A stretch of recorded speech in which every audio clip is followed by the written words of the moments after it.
Hello students, I am B L Chaudhary, team botany CL से सीकर। हाँ तो बेटा स्वागत है आपका। तो बेटा देखो कि प्रीवियस लेक्चर में अपन जो नेगेटिव इंटरेक्शन होती है ऋणात्मक अन्योन्य क्रिया और ऋणात्मक अन्योन्य क्रिया में एक्सप्लॉइटेशन जो शोषण थे, शोषण के दो प्रारूप परभक्षण और पैरासिटिज्म। तो अपन पैरासिटिज्म के बारे में पढ़ रहे थे। पैरासिटिज्म, परजीविता, और अपन ने कहा था बेटा कि परजीविता में ये भी प्लस माइनस संबंध है, प्लस माइनस संबंध। और प्लस माइनस में अपन ने बताया था बेटा कि पैरासाइट और ये माइनस पर क्या होता है, होस्ट। और अपने कहा था बेटा कि सबसे पहले तो इस इंटरेक्शन में सबसे अनिवार्य चीज है कि पैरासाइट और होस्ट दोनों अलग अलग जाति से संबंधित होने चाहिए, जो होते भी हैं। यस, और पैरासाइट हमेशा ही अपने होस्ट से छोटा होता है। आपने कहा था बेटा कि पैरासाइट अपने होस्ट को डायरेक्टली किल नहीं करता है, बल्कि उसका लंबे समय तक शोषण करता है, फिर वो बहुत ज्यादा वीक हो जाता है। तो फिर या तो किसी अपना उस बीमारी से या फिर प्रिडेशन उस पर हावी हो जाता है। यस बेटा, तो फिर उसकी मृत्यु होती है। तो आप समझ रहे हैं बेटा कि पैरासाइट और होस्ट, ये अपने सारी बातें की। अपन ये भी बताया कि most of parasite host specific परपोसी विशिष्ट होते हैं, और अकॉर्डिंग इवोल्यूशन अगर कोई परपोसी अपने में परिवर्तन करता है तो परजीवी साथ साथ परिवर्तन करता है, क्योंकि को इवोल्यूशन सह उद्विकास दर्शाते हैं।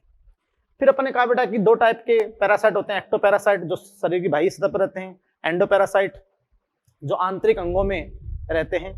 और ये अपने एक्टोपैरासाइट एंडोपैरासाइट के सारे एग्जांपल्स बता चुके थे।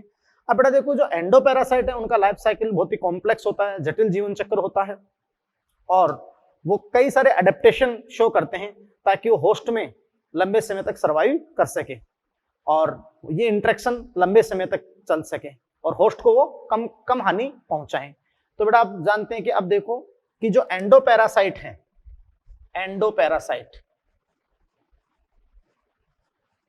एंडोपैरासाइट अंतः परजीवी। तो आप कहोगे एंडोपैरासाइट होस्ट के शरीर में रहने के लिए विभिन्न अनुकूलन दर्शाते हैं, विभिन्न अनुकूलन दर्शाते हैं, जो बेटा बहुत ही इंपॉर्टेंट प्रोसेस है, बहुत सारे एडेप्टेशन शो करते हैं। तो बेटा वो एडेप्टेशन क्या क्या है? फर्स्ट ऑफ ऑल देखो आपका है लॉस ऑफ अननेसेसरी ऑर्गन्स। भाई जिन ऑर्गन्स की आवश्यकता ही नहीं है, क्या मतलब है, जो नेसेसरी नहीं है, अनावश्यक अंगों का लोप, अनावश्यक अंगों का लोप।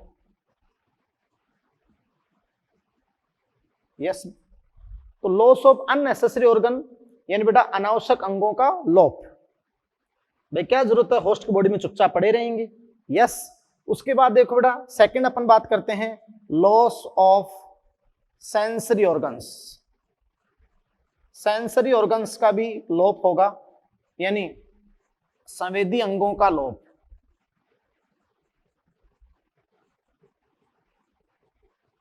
यस बेटा, नेक्स्ट आप देखिए loss of digestive system, loss of digestive system.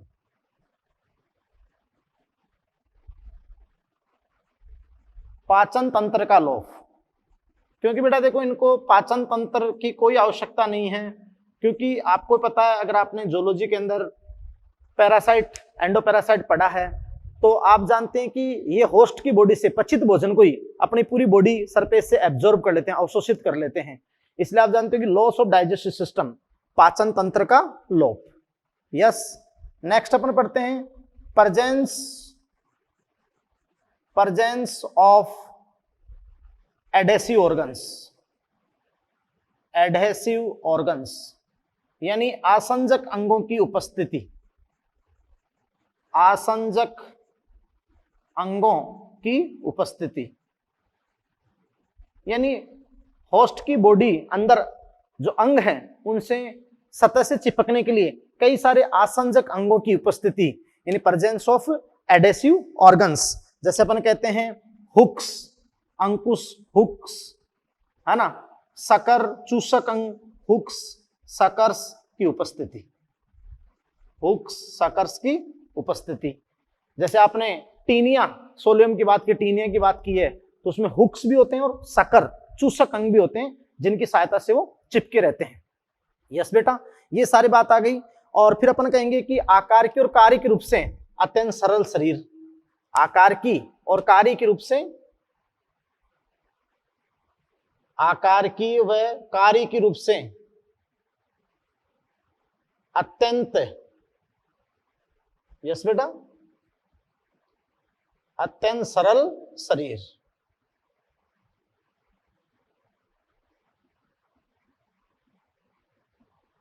यानी आप कहते हो कि भाई मॉर्फोलॉजिकल और फिजियोलॉजिकल फॉर्म में जो बहुत ही ज्यादा सरल शरीर, अत्यंत सरल शरीर। यस बेटा, फिर अपन बात करते हैं, देखो ये सरल शरीर। अब देखिए बेटा, नेक्स्ट अपन बात करते हैं जटिल जीवन चक्र हो गया इनका।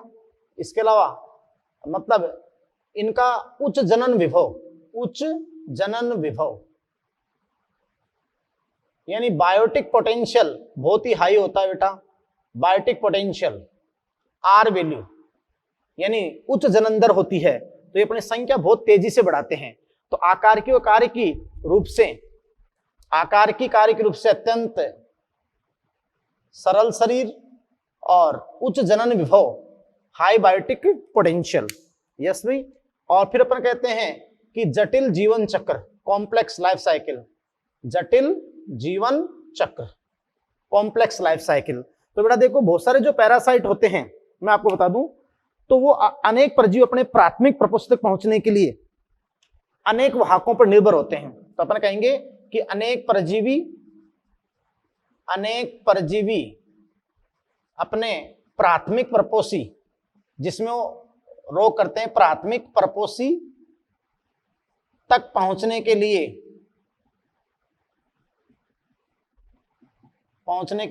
अनेक वाहकों या इनको अपन कहेंगे IMH, इंटरमीडिएट होस्ट पर निर्भर होते हैं। यस बेटा। तो देखो, अनेक परजीवी अपने प्राथमिक प्रकोष्ठ तक पहुंचने के लिए बहुत सारे वाहकों, इंटरमीडिएट होस्ट पर डिपेंडेड होते हैं। यस।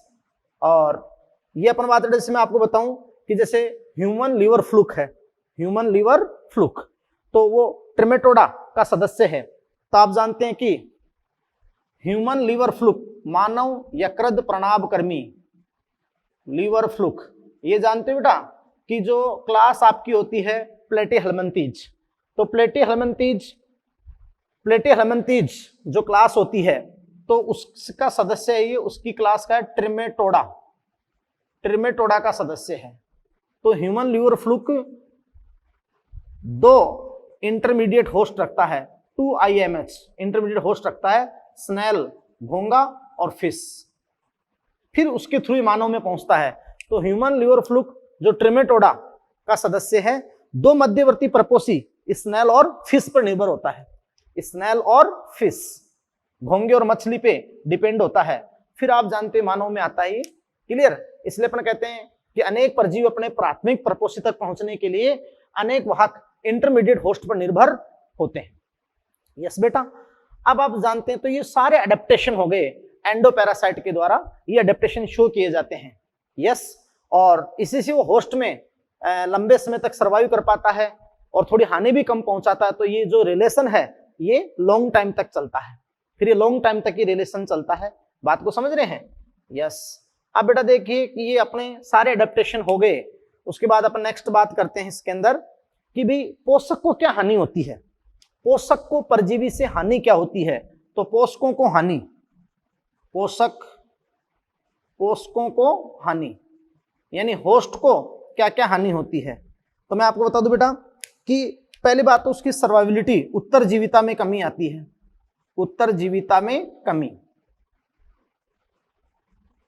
यस बेटा, हाँ, तो धीरे धीरे आप जानते हो कि उसकी सर्वाइविलिटी यानी उत्तरजीविता में कमी आती है, और उसके बाद जनन में कमी आती है, जनन में कमी आती है, और आप समझ सकते हैं बेटा जनन में कमी आती है।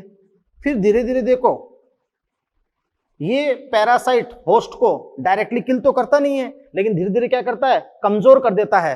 तो जब वो कमजोर हो जाता है, गांव में आपने देखा होगा जैसे मवेशी कोई बच्चा जन्मता है, उसके जू पड़ जाती थी या फिर कीड़े पड़ जाते थे, इंसेक्ट हो जाते थे, तो कई वो वीक हो जाता धीरे धीरे। तो धीरे धीरे वीक हो जाता है तो उस पर परभक्षण की संभावना बढ़ जाती है, परभक्षण की संभावना बढ़ जाती है। यस बेटा, तो परभक्षण की संभावना बढ़ जाती है, प्रीडेशन के चांस बढ़ जाते हैं, है ना बेटा। तो इस प्रकार अपन बात कि वो, और धीरे धीरे वो फिजिकली वीक हो जाता है, बात को समझे, जिससे परभक्षण की संभावना बढ़ जाती है। और पोषक का समष्टि घनत्व है, फिर पोषक का समष्टि घनत्व क्या होता है, घटता है, पोषक का समष्टि घनत्व घटता है, समष्टि घनत्व घट जाता है फिर। यस, तो ये बात हो गई कि पोषकों को क्या लॉस होता है, क्या हानि होती है। तो ये बात आपकी इस प्रकार, फिर उसको पोषकों को लंबे समय के बाद ये हानि होती है। यस, अब नेक्स्ट इससे रिलेटेड अपन और पॉइंट देखते हैं। तो नेक्स्ट देखिए बेटा, हाँ तो देखिए बेटा, अब देखो कुछ अदर अपन बात करते हैं, बहुत इंपॉर्टेंट पॉइंट यहां पर बात करते हैं, हाइपर पैरासिटिज्म। हाइपर पैरासिटिज्म क्या होती है,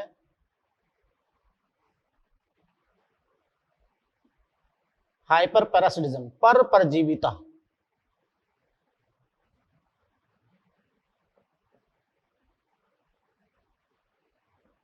तो देखिए बेटा, हाइपर पैरासिटिज्म, पर परजीविता, तो इसका मीन क्या होता है, पैरासाइट और पैरासाइट, पैरासाइट और पैरासाइट, यानी परजीवी के ऊपर परजीवी, परजीवी के ऊपर परजीवी, पैरासाइट और पैरासाइट। तो ये बेटा आपकी होती है हाइपर पैरासिटिज्म। कुछ एग्जांपल आपने इसके देखे होंगे और बहुत इंपॉर्टेंट, तो देखिए फर्स्ट एग्जांपल इसका, जैसे बेटा अपन कहें कि बैक्टीरियोफेज वायरस के द्वारा परजीवी जीवाणु में आक्रमण। तो बैक्टीरियोफेज वायरस, जीवाणु भोजी वायरस के द्वारा मैं लिख दूं कि जीवाणु भोजी वायरस के द्वारा, यानी बेटा जीवाणु भोजी वायरस आप समझ सकते हैं, वे वायरस जो जीवाणु पे आक्रमण करते हैं। तो जीवाणु भोजी वायरस के द्वारा परजीवी जीवाणु, ऐसा जीवाणु जो खुद भी परजीवी है, परजीवी जीवाणु पर आक्रमण। यस बेटा, तो पैरासाइट और पैरासाइट हो गए ना भाई, एक बैक्टीरियोफेज वायरस के द्वारा परजीवी जीवाणु पर आक्रमण। यस बेटा, अब देखिए बहुत ही इंपॉर्टेंट बात, यह परजीवी जीवाणु में संक्रमण, वही बात आपकी होगी। अब देखिए बेटा एक नेक्स्ट एग्जांपल जो बहुत ही इंपॉर्टेंट है, और वो एग्जांपल सेकंड है। तो देखिए बेटा क्या, कि जैसे यार्सिनिया पेस्टिस, यार्सिनिया पेस्टिस मैं आपको बता दूं, है ना बेटा, यार्सिनिया पेस्टिस, ये इसको मैं कहूं पाश्चुरेला, पाश्चुरेला पेस्टिस, यार्सिनिया पेस्टिस, या बेटा मैं आपके सामने कहूं कि पाश्चुरेला पेस्टिस एक बैक्टीरिया है, एक बैक्टीरिया है, सुनना, एक बैक्टीरिया है, जीवाणु है। यस, और आप समझ सकते हैं कि यह प्लेग रोग के लिए उत्तरदायी है।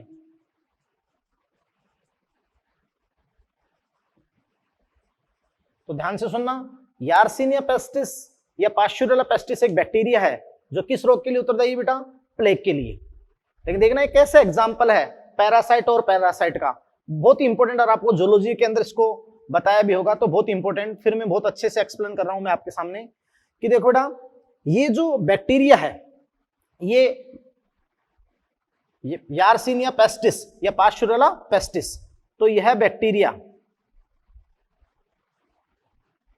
यह जीवाणु, यह बैक्टीरिया रेड फ्ली एक प्रकार की मक्खी,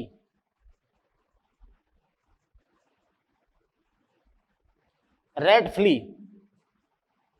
जिनोप्सिला, जिनोप्सिला चिनोप्सिस, जिनोप्सिला चिनोप्सिस में परजीवी है। तो बेटा ये बैक्टीरिया जो है ना, यार्सिनिया पेस्टिस या पास्चुरेला पेस्टिस, ये बैक्टीरिया किसमें, रेड फ्ली, जो एक छोटी एक प्रकार की मक्खी है, उस मक्खी के अंदर ये परजीवी है, जिनोप्सिला चिनोप्सिस में ये परजीवी बैक्टीरिया। बात को समझ रहे हो।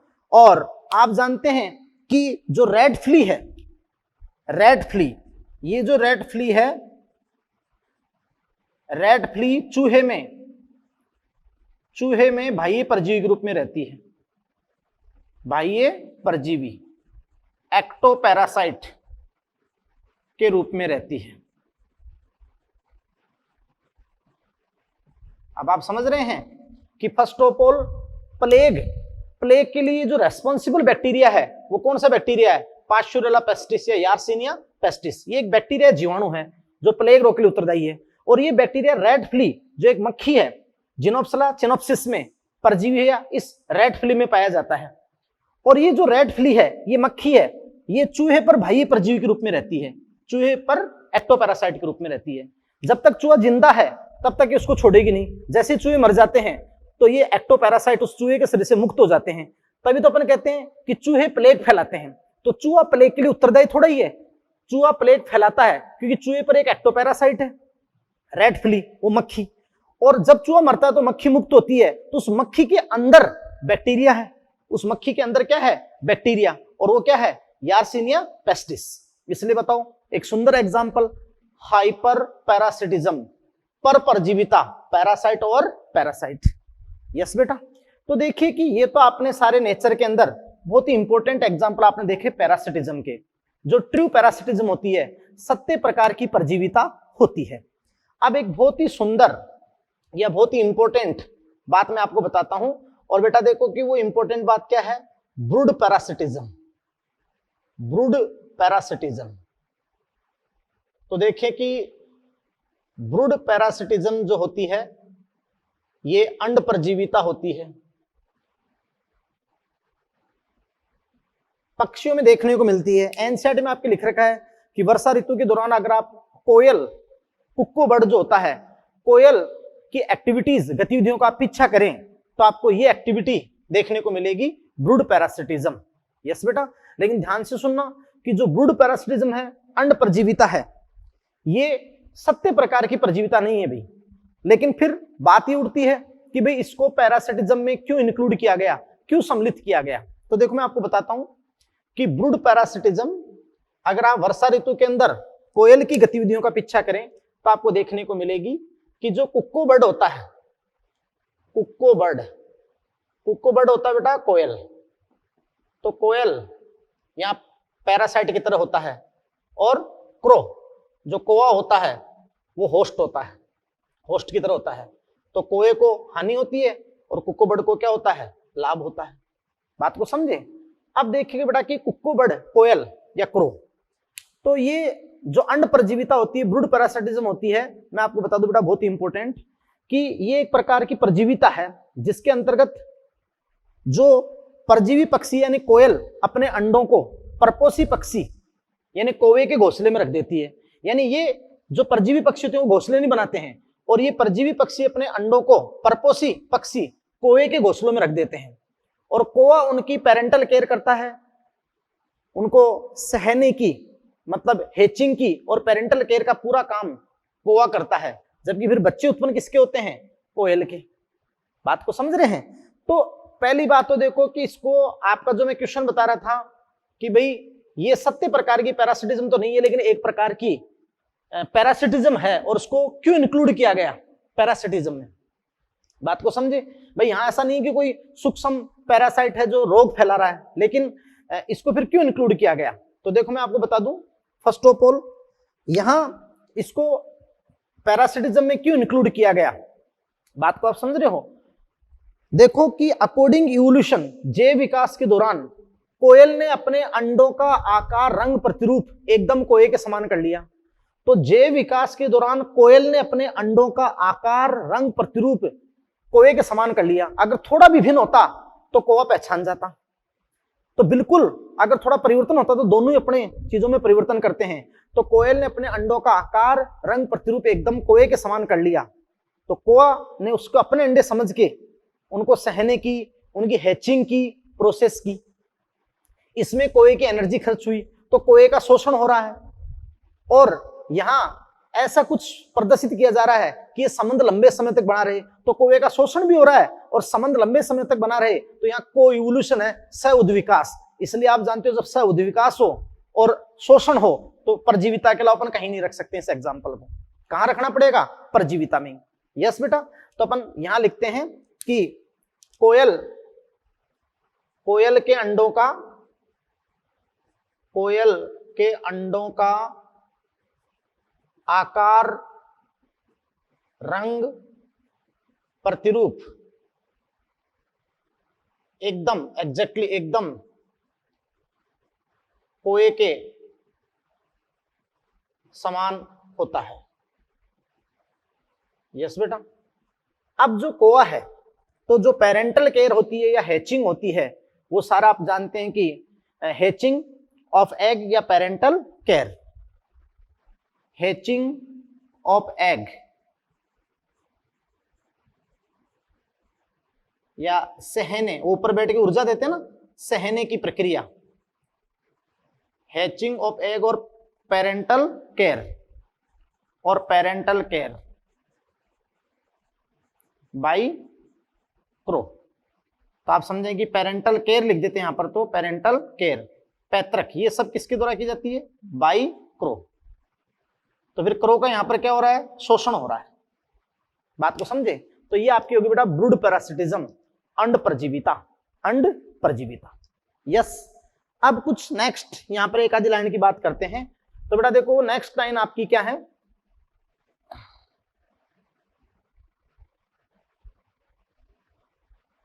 नेक्स्ट लाइन की अपन कुछ बातें करेंगे बेटा। तो जो नेक्स्ट लाइन है वो क्या है बेटा? देखिए,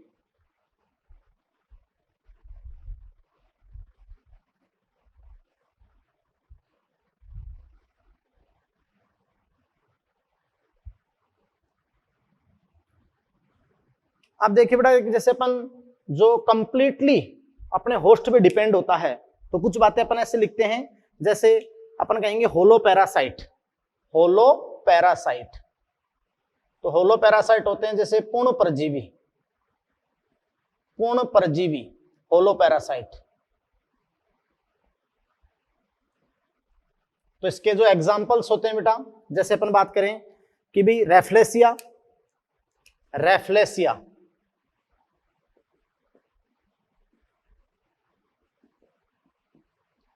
जो बेटा रेफ्लेसिया है वो टोटल रूट पैरासाइट है,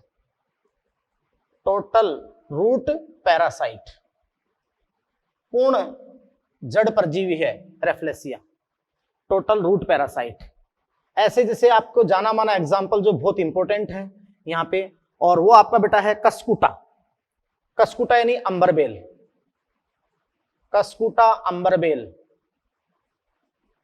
तो जो अंबरबेल है वो है टोटल स्टेम पैरासाइट, पूर्ण स्तंभ परजीवी। तो बेटा बहुत इंपॉर्टेंट बात समझिए कि अंबरबेल अपनी जड़ों को पोषक होस्ट की तने में घुसा के रखता है और तुरंत ही अपनी पत्तियों को, बीज पत्र का सबका नष्ट कर देता है। तो कस्कुटा अंबरबेल टोटल स्टेम पैरासाइट। बेटा जानते हो इनके अंदर क्या पाई जाती है? होस्ट्रियल रूट होती हैं, यानी चुस्कांगी जड़ें, जो पोषक से जल खनिज लवणों का अवशोषण करती है। चुस्कांगी जड़ें, होस्ट्रियल रूट पाई जाती हैं। यस बेटा। तो अपन कहें, आपको कहा Rafflesia total root parasite, Cuscuta अंबरबेल टोटल स्टेम पैरासाइट, और इनमें किसका प्रेजेंस होता है? परजीवी जड़ें यानी होस्ट्रियल रूट की उपस्थिति, जो अपने होस्ट प्लांट से क्या करती है? कार्बनिक पदार्थ का अवशोषण। और आपको पता है कि जो कस्कूटा है ना मरबेल, उसकी जड़ें पोषक के तने में घुसा के रखता है होस्टल रूट को, तो वहां से वो ऑर्गेनिक मैटर को एब्जॉर्ब करता है और अपने खुद के पत्ती बीज पत्र सबको नष्ट कर लेता है। तो आप समझ रहे हैं कि वो टोटल स्टेम पैरासाइट है। ऐसे ही कुछ होते हैं आपके अर्ध परजीवी, हेमी पैरासाइट। हेमी पैरासाइट, तो बेटा देखिए कि हेमी पैरासाइट होते हैं अर्ध परजीवी। अर्ध परजीवी, अर्ध परजीवी होते हैं बेटा हेमी पैरासाइट। वो आपके जैसे विस्कम ऑन ऑक, विस्कम पादप, विस्कम ऑन ऑक, ओक वृक्ष के ऊपर विस्कम, या अपन कहें बेटा जैसे अपना लोरेंथस ऑन मैंगो, लोरेंथस ऑन मैंगो, आम पर लोरेंथस मैंगो। यस, तो ये आप जानते हैं कि पार्शियली स्टेम पैरासाइट है ये, आंशिक स्तंभ परजीवी, पार्शियली स्टेम पैरासाइट। यस, ये लीजिएगा। नेक्स्ट एग्जांपल अपन देखते हैं बेटा यहां पर कि जो आंशिक स्तंभ परजीवी है, तो आंशिक जो जड़ परजीवी होते हैं, तो आंशिक जड़ परजीवी आपके होते हैं सेंटलम। तो सेंटलम होता है चंदन, सेंटलम, सेंटलम होता है चंदन। और ये जो चंदन है ये बेटा आप जानते हैं कि पार्शियली रूट पैरासाइट, यानी आंशिक जड़ परजीवी है। यानी ये जो चंदन की जड़ें ऐसे फैली होती है और जहां पोषक पौधा होता है उसकी जड़ों से जुड़ जाती हैं। तो चंदन की जड़ें जो फैली होती हैं और आप जानते हैं बेटा कि दूसरी जाति के वृक्षों की जड़ों से जुड़ जाती है, यानी पोषक की जड़ों से जुड़ जाती है और कार्बनिक पदार्थों का अवशोषण करती है। तो ये आप समझ रहे हो कि आंशिक जड़ परजीवी है। यस बेटा, ये सारी बातें आपकी हो गई। अब एक बहुत ही इंपॉर्टेंट बात जो इसमें लास्ट अपनी है, और वो बेटा क्या है कि देखो जो फीमेल मॉस्क्यूटो है, फीमेल एनोफ्लिज, आपको पता होना चाहिए जैसे प्लाज्मोडियम, प्लाज्मोडियम का प्राथमिक पर्पस ही मनुष्य है और मनुष्य मलेरिया करता है प्लाज्मोडियम, लेकिन उसका जो वाहक होता है, वेक्टर होता है, वो होता है मादा एनोफ्लिज मच्छर, फीमेल एनोफ्लिज मॉस्क्यूटो, यानी अपन कहते हैं मादा एनोफ्लिज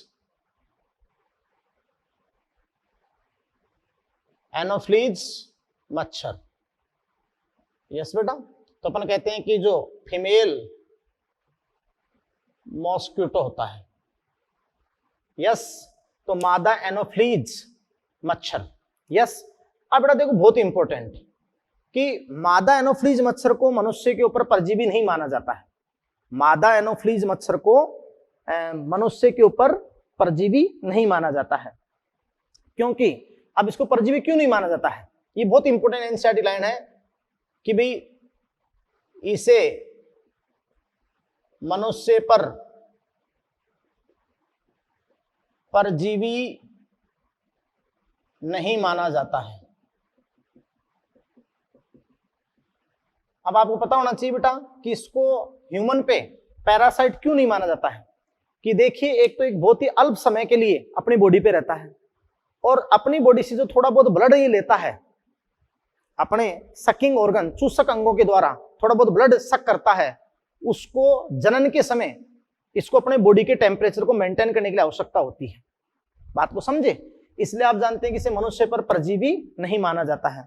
पहली बात तो देखो, मैंने आपको परभक्षण पढ़ाया था, बताया था कि टोटल इंसेक्ट में से जो 25% इंसेक्ट होते हैं वो इंसेक्ट आपके होते हैं पादपक्षी। तो देखो इस मॉस्क्यूटो में मैं आपको बता देता हूं, मेन बात आपको बता देता हूं मॉस्क्यूटो में, कि मॉस्क्यूटो यानी मच्छर में, यस बेटा, अब मच्छर में देखो कि जो मेल मॉस्क्यूटो होते हैं, मेल मॉस्क्यूटो यानी नर मच्छर, तो नर मच्छर तो क्या करते हैं कि भोजन के रूप में प्लांट सैप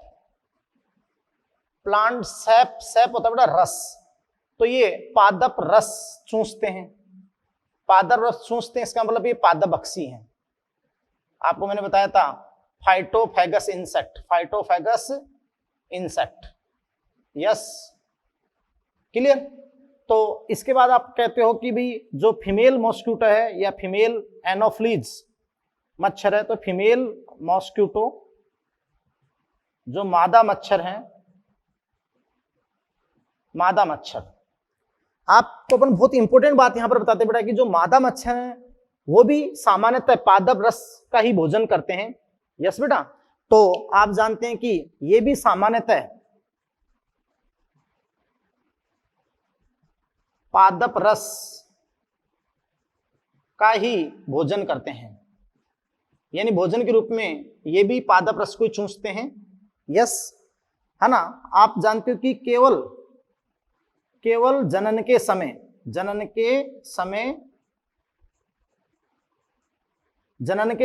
अपने शरीर के तापमान को मेंटेन करने के लिए या बनाए रखने के लिए मानव रक्त की आवश्यकता होती है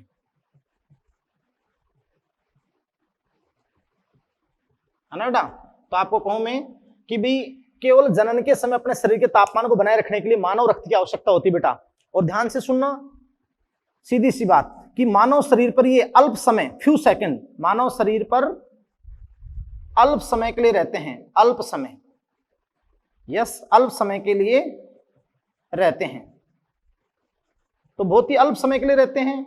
और जो ब्लड थोड़ा सा लेते हैं, उस ब्लड को कभी अपने आहार भोजन में यूज नहीं करते हैं, केवल अपने बॉडी के टेम्परेचर को मेंटेन करने के लिए रिप्रोडक्शन के टाइम पे यूज करते हैं। इसलिए इसे मनुष्य के ऊपर एक्टोपैरासाइट, मनुष्य पर इसको एक्टोपैरासाइट कंसीडर्ड नहीं किया जाता है। ये बहुत इंपॉर्टेंट क्वेश्चन होगा एनसीईआरटी का, जो बहुत ही मस्त क्वेश्चन है बेटा, और जरूरी आपको इसको क्लियर करना। यस, तो ये सारी बातें मैंने आपको पैरासिटिज्म से रिलेटेड सारी बातें आपको मैंने बता दी। ये पैरासिटिज्म आपका कंप्लीट हो गया। अब नेक्स्ट अपन जो नेगेटिव इंटरेक्शन है उसमें कंपटीशन, तो अपन देखते हैं अब कंपटीशन। तो देखिए बेटा, अब अपन अध्ययन करते हैं एक बहुत इंपॉर्टेंट इंटरेक्शन का, और वो आपका है कंपटीशन, स्पर्धा, कंपटीशन।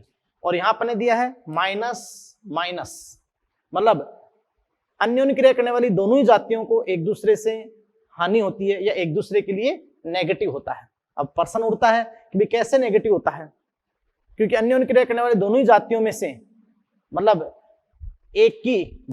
दोनों की आर वैल्यू प्रभावित होती है। अब देखिए बेटा, बहुत इंपॉर्टेंट बात बताता हूं, पहले मैं आप कंफ्यूज नहीं हो तो आपका बिल्कुल एक सबसे इंपॉर्टेंट पॉइंट क्लियर कर देता हूं कि आप जहां डार्विनवाद वहां पढ़ते हैं, तो डार्विन में आप वहां पढ़ते हैं कि सभी सजीवों में संतानोत्पत्ति दर उच्च होती है। फिर आप जानते हैं कि वो समान संसाधन के लिए उनमें स्पर्धा होती है, तो योग्यतम की उत्तरजीविता होती है। तो एक्चुअली मैं आपको बताऊं बेटा कि जो कंपटीशन है ना, वो दो टाइप का होता है। कंपटीशन की प्रोसेस दो टाइप की होती है, और फर्स्ट आपकी होती है इंट्रा स्पेसिफिक,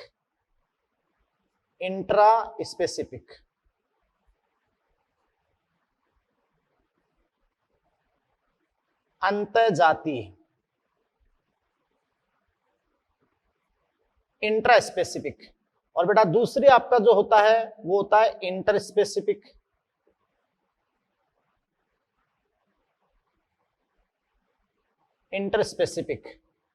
अंतराजातीय।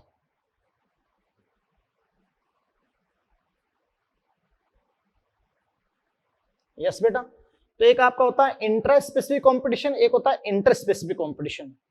ये तो आप जानते हो बेटा कि एक ही पॉपुलेशन यानी समान प्रकार की जाति के सदस्यों में होता है। जैसे अपन कहें कि यहां ए और ए, मतलब एक ही जाति के सदस्यों में कंपटीशन, ये इंट्रा स्पेसिफिक कंपटीशन। और ये आप जानते हो कि जो समुदाय में होता है, यानी दो भिन्न जातियों की पॉपुलेशन के बीच में स्पर्धा, तो ए बी, तो ये होती है इंटर स्पेसिफिक। अब बेटा देखो, आप कहते हो वहां डार्विन के अकॉर्डिंग जब आप पढ़ते हो कि जब एक ही जाति के सदस्य और एकदम समान संसाधनों के लिए स्पर्धा करते हैं, तो प्रकृति में सबसे तीव्रतम संघर्ष है, सबसे तीव्रतम संघर्ष, यानी सबसे अधिक, अत्यधिक स्पर्धा, अत्यधिक स्पर्धा, स्पर्धा, क्योंकि संसाधन, रिसोर्सेज, संसाधन एकदम समान होते हैं। यस बेटा, तो ये तो आपकी होगी इंट्रा स्पेसिफिक, और ये आपकी होती है इंटर स्पेसिफिक। बात को समझे। लेकिन एक बात जो सबसे इंपॉर्टेंट मैं आपको बताता हूं बेटा, कि प्रकृति का सबसे तीव्रतम संघर्ष इंट्रा स्पेसिफिक है, क्योंकि संसाधन समान होते हैं, है ना बेटा। लेकिन आप जानते हो कि उद्विकास के माध्यम से, इवोल्यूशन के माध्यम से, उद्विकास के माध्यम से यह नई जातियों के बनने का, उद्विकास के माध्यम से, इवोल्यूशन के माध्यम से नई जातियों के बनने का मुख्य कारण नहीं है, बनने का मुख्य कारण नहीं है, कारण नहीं है। भाई मुख्य कारण क्यों नहीं है? क्योंकि बहुत इंपॉर्टेंट बात बताऊं बेटा कि इसमें जाति की स्वयं की जनसंख्या बढ़ाने की दर का संबंध, यानी आर वैल्यू का संबंध, इसमें जाति की स्वयं की जनसंख्या को बढ़ाने की दर का संबंध दूसरी जाति से नहीं होता है। इसमें जाति की स्वयं की जनसंख्या बढ़ाने की दर, और मैंने आपसे कहा था कि जाति की स्वयं की जनसंख्या बढ़ाने की जो दर है, आर वैल्यू, इंट्रिंसिक रेट का संबंध दूसरी जाति से नहीं होता है, से नहीं है। और आइंस्टाइन ने बहुत सुंदर लाइन लिख रखी है, जबकि यहां पर देखिए कि जाति की स्वयं की जनसंख्या बढ़ाने का संबंध, स्वयं की जनसंख्या बढ़ाने का संबंध दूसरी जाति से है, दूसरी जाति से है। यस बेटा, क्योंकि यहां दो भिन्न भिन्न जातियों की पॉपुलेशन के बीच इंटरेक्शन हो रही है, तो जाति की स्वयं की जनसंख्या बढ़ाने का संबंध दूसरी जाति से है। यानी यहां इसकी जब भी अभी थोड़ी देर बाद मॉडर्न परिभाषा निकालेंगे तब तो यही है कि जब एक जाति की उपस्थिति में दूसरी की आर वैल्यू या दोनों की आर वैल्यू परिवर्तन हो, जनसंख्या बढ़ाने की आंतरिक दर में परिवर्तन हो, तो वही तो आपकी क्या है, स्पर्धा। इसलिए मैं आपको कहता हूं कि ऑर्गेनिक इवोल्यूशन में, कार्बनिक उद्विकास में, ऑर्गेनिक इवोल्यूशन में, कार्बनिक उद्विकास में, कार्बनिक उद्विकास में नई जातियों के बनने में, नई जातियों के बनने में यह पोटेंट फोर्स यानी प्रबल बल है, प्रबल बल।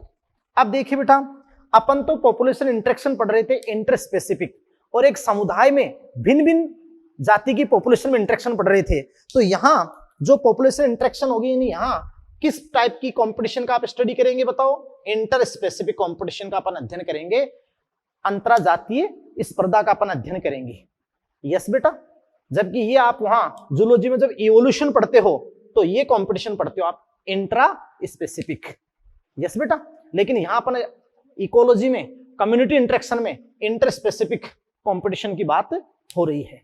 यस, तो देखिए अब अपन इंटर स्पेसिफिक कंपटीशन की बात करते हैं, तो इसको अपन समझते हैं, बहुत इंपॉर्टेंट, जो एनसीईआरटी के अंदर बहुत अच्छे लेवल पे आपको क्लियर कर रखी है बेटा। तो देखिए,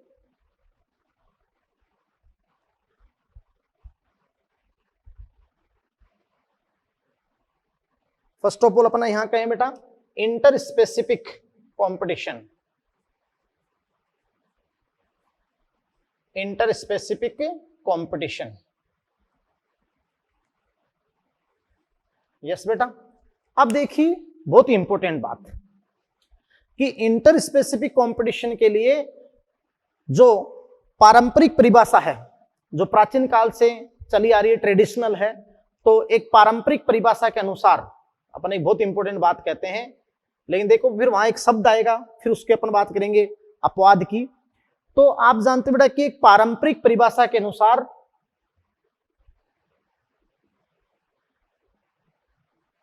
पारंपरिक परिभाषा के अनुसार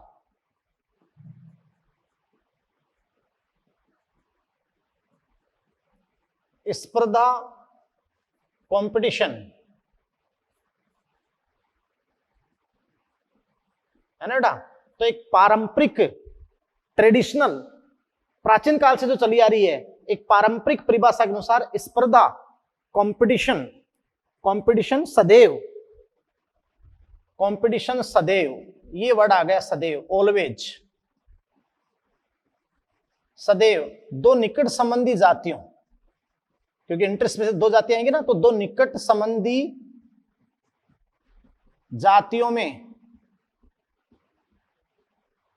संसाधनों के समान होने पर होती है। यस बेटा, यानी अपन ने कहा कि प्रतिस्पर्धा सदैव दो निकट संबंधी जातियों के मध्य संसाधनों के सीमित होने पर होती है। तो यहां अपन ने एक वर्ड लिख दिया सदैव। यस बेटा, तो सदैव वर्ड लिखते ही कुछ गड़बड़ आ जाएगा कि ऐसा हमेशा तो नहीं होता भाई। अगर अपन यहां लिखते कि सामान्यतः, जनरली, सामान्यतः प्रतिस्पर्धा दो निकट संबंधी जातियों में संसाधनों के समान होने पर होती है, तो सही बात होती। लेकिन अपने सदैव लिख दिया तो भाई ये एंटायरली ट्रू नहीं है। तो फिर अपन बात कहते हैं कि यह एंटायरली मतलब हमेशा के लिए ट्रू नहीं है, इसके अपवाद हैं बेटा, इसके अपवाद हैं। यस, वो अपवाद अपन अध्ययन कर लेंगे तो फिर अपन इसकी मॉडर्न परिभाषा, आधुनिक परिभाषा पर जाएंगे। तो ध्यान से सुनना बेटा, क्या अपवाद है इसके, भाई इस सदैव बिंदु के क्या अपवाद है। तो फर्स्ट बात तो आपका ये अपवाद है बेटा, अपवाद फर्स्ट कि देखो प्रतिस्पर्धा, प्रतिस्पर्धा बिल्कुल दो अत्यंत भिन्न जातियों के मध्य भी, प्रतिस्पर्धा दो अत्यंत भिन्न जातियों के मध्य भी हो सकती है।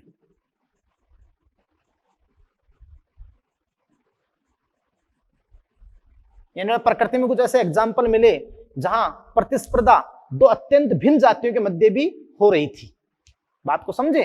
तो प्रतिस्पर्धा दो अत्यंत भिन्न जातियों के मध्य भी हो सकती है। इसका एक बहुत इंपॉर्टेंट एग्जाम्पल आपकी एनसीईआरटी ने दे रखा है बेटा, और वो क्या दे रखा है देखो कि वहां दक्षिणी अमेरिका के अंदर, वहां दक्षिणी अमेरिका के अंदर जो झील है, ध्यान से सुनना, दक्षिणी अमेरिका के अंदर जो सैलो वाटर लेक है ना, तो अपन यहां लिखेंगे कि सैलो मतलब छिछली पानी वाली, shallow water lake, shallow water lake in south America. तो देखिए वहां पर दक्षिणी अमेरिका में जो झीलें हैं, ये देखिए, तो वहां पर एक बहुत इंपॉर्टेंट एग्जांपल आपके एनसीईआरटी ने दे रखा है कि वहां पर जू प्लैंकटन, वहां पर अपना बात की क्या है, जू प्लैंकटन। यस, बहुत प्रचुर मात्रा में वहां पर जू प्लैंकटन जातियां पाई जा रही हैं, जू प्लैंकटन, ये जू प्लैंकटन है। तो वहां उन्हीं झीलों की जो फिश हैं, उन्हीं झीलों की जो फिश हैं, मछलियां, फिश, वो इन जू प्लैंकटन को पोषण के रूप में लेती हैं, या इन जू प्लैंकटन को भोजन के रूप में ग्रहण करती हैं, जू प्लैंकटन। यस, अब देखिएगा कि वहां पर कुछ प्रवासी पक्षी, कुछ प्रवासी पक्षी आए। यस बेटा, वहां पर कुछ प्रवासी पक्षी, फ्लेमिंगोज, प्रवासी पक्षी फ्लेमिंगोज, और फ्लेमिंगोज वहां पे आए तो उनका भी साझा आहार, एक ही आहार था, वो भी जू प्लैंकटन को खाने लग गए। तो दोनों में जब एक ही प्रकार के संसाधन को यूज करने लग गए तो दोनों के अंदर स्पर्धा हुई। तो ये पॉइंट आपका हो गया ना कि दो निकट संबंधी नहीं, ये बिल्कुल अनरिलेटेड भिन्न भिन्न जातियों में हो गई, एक आप जानते हो मछली है, एक क्या है, पक्षी है। बोलो यस और नो। तो बहुत ही इंपॉर्टेंट अपन बात करते हैं बेटा कि दक्षिणी अमेरिका की झीलों में आने वाले प्रवासी पक्षी फ्लेमिंगोज, फ्लेमिंगोज जो होते हैं बेटा, वो फ्लेमिंगो जो प्रवासी पक्षी हैं, यहां पर उपस्थित मछलियों के मध्य जू प्लैंकटन के लिए प्रतिस्पर्धा होती है। जू प्लैंकटन के लिए प्रतिस्पर्धा होती है। बात को समझ रहे हैं? तो दो भिन्न जातियां हो गई, बिल्कुल अत्यंत भिन्न जाति हो गई, मछली और पक्षी। भाई ये मछलियां तो यहीं पे मौजूद थी दक्षिण अमेरिका में, और ये इस जू प्लैंकटन को खा रही थी, लेकिन वहां पर जब प्रवासी पक्षी फ्लेमिंगो जाए तो वो भी इन्हीं को खाना स्टार्ट कर दिया, तो दोनों में इसके लिए क्या हो गया, कंपटीशन। बात को समझ रहे? यस। नेक्स्ट पॉइंट आपका क्या है बेटा? नेक्स्ट पॉइंट जो बहुत इंपॉर्टेंट है, इसी का अपन अपवाद पढ़ रहे थे और बहुत ही इंपॉर्टेंट है। यस बेटा। और वो पॉइंट क्या कहता है कि संसाधनों के असीमित होने पर भी प्रतिस्पर्धा हो सकती है। संसाधनों के असीमित होने पर भी प्रतिस्पर्धा हो सकती है। कैसे? तो इसको अपन क्लियर करते हैं कि भाई संसाधनों के असीमित होने पर प्रतिस्पर्धा कैसे हो सकती है।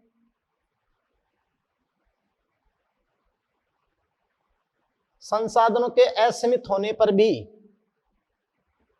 प्रतिस्पर्धा, कंपटीशन हो सकती है। यानी पर्याप्त भोजन होते हुए भी देखना कैसे अपन बात करा कि प्रतिस्पर्धा होगी। तो देखिए संसाधनों के पर्याप्त होने पर प्रतिस्पर्धा कैसे होगी, तो इसका एक बहुत ही इंपॉर्टेंट एग्जांपल मैं आपको बताऊं कि जो है इंटरफेरेंस कंपटीशन। इंटरफेरेंस कंपटीशन यानी बेटा आपको मैं बताऊं कि बाधा प्रतिस्पर्धा। तो देखिए बाधा प्रतिस्पर्धा क्या है? बाधा प्रतिस्पर्धा क्या है? यस बेटा, इंटरफेरेंस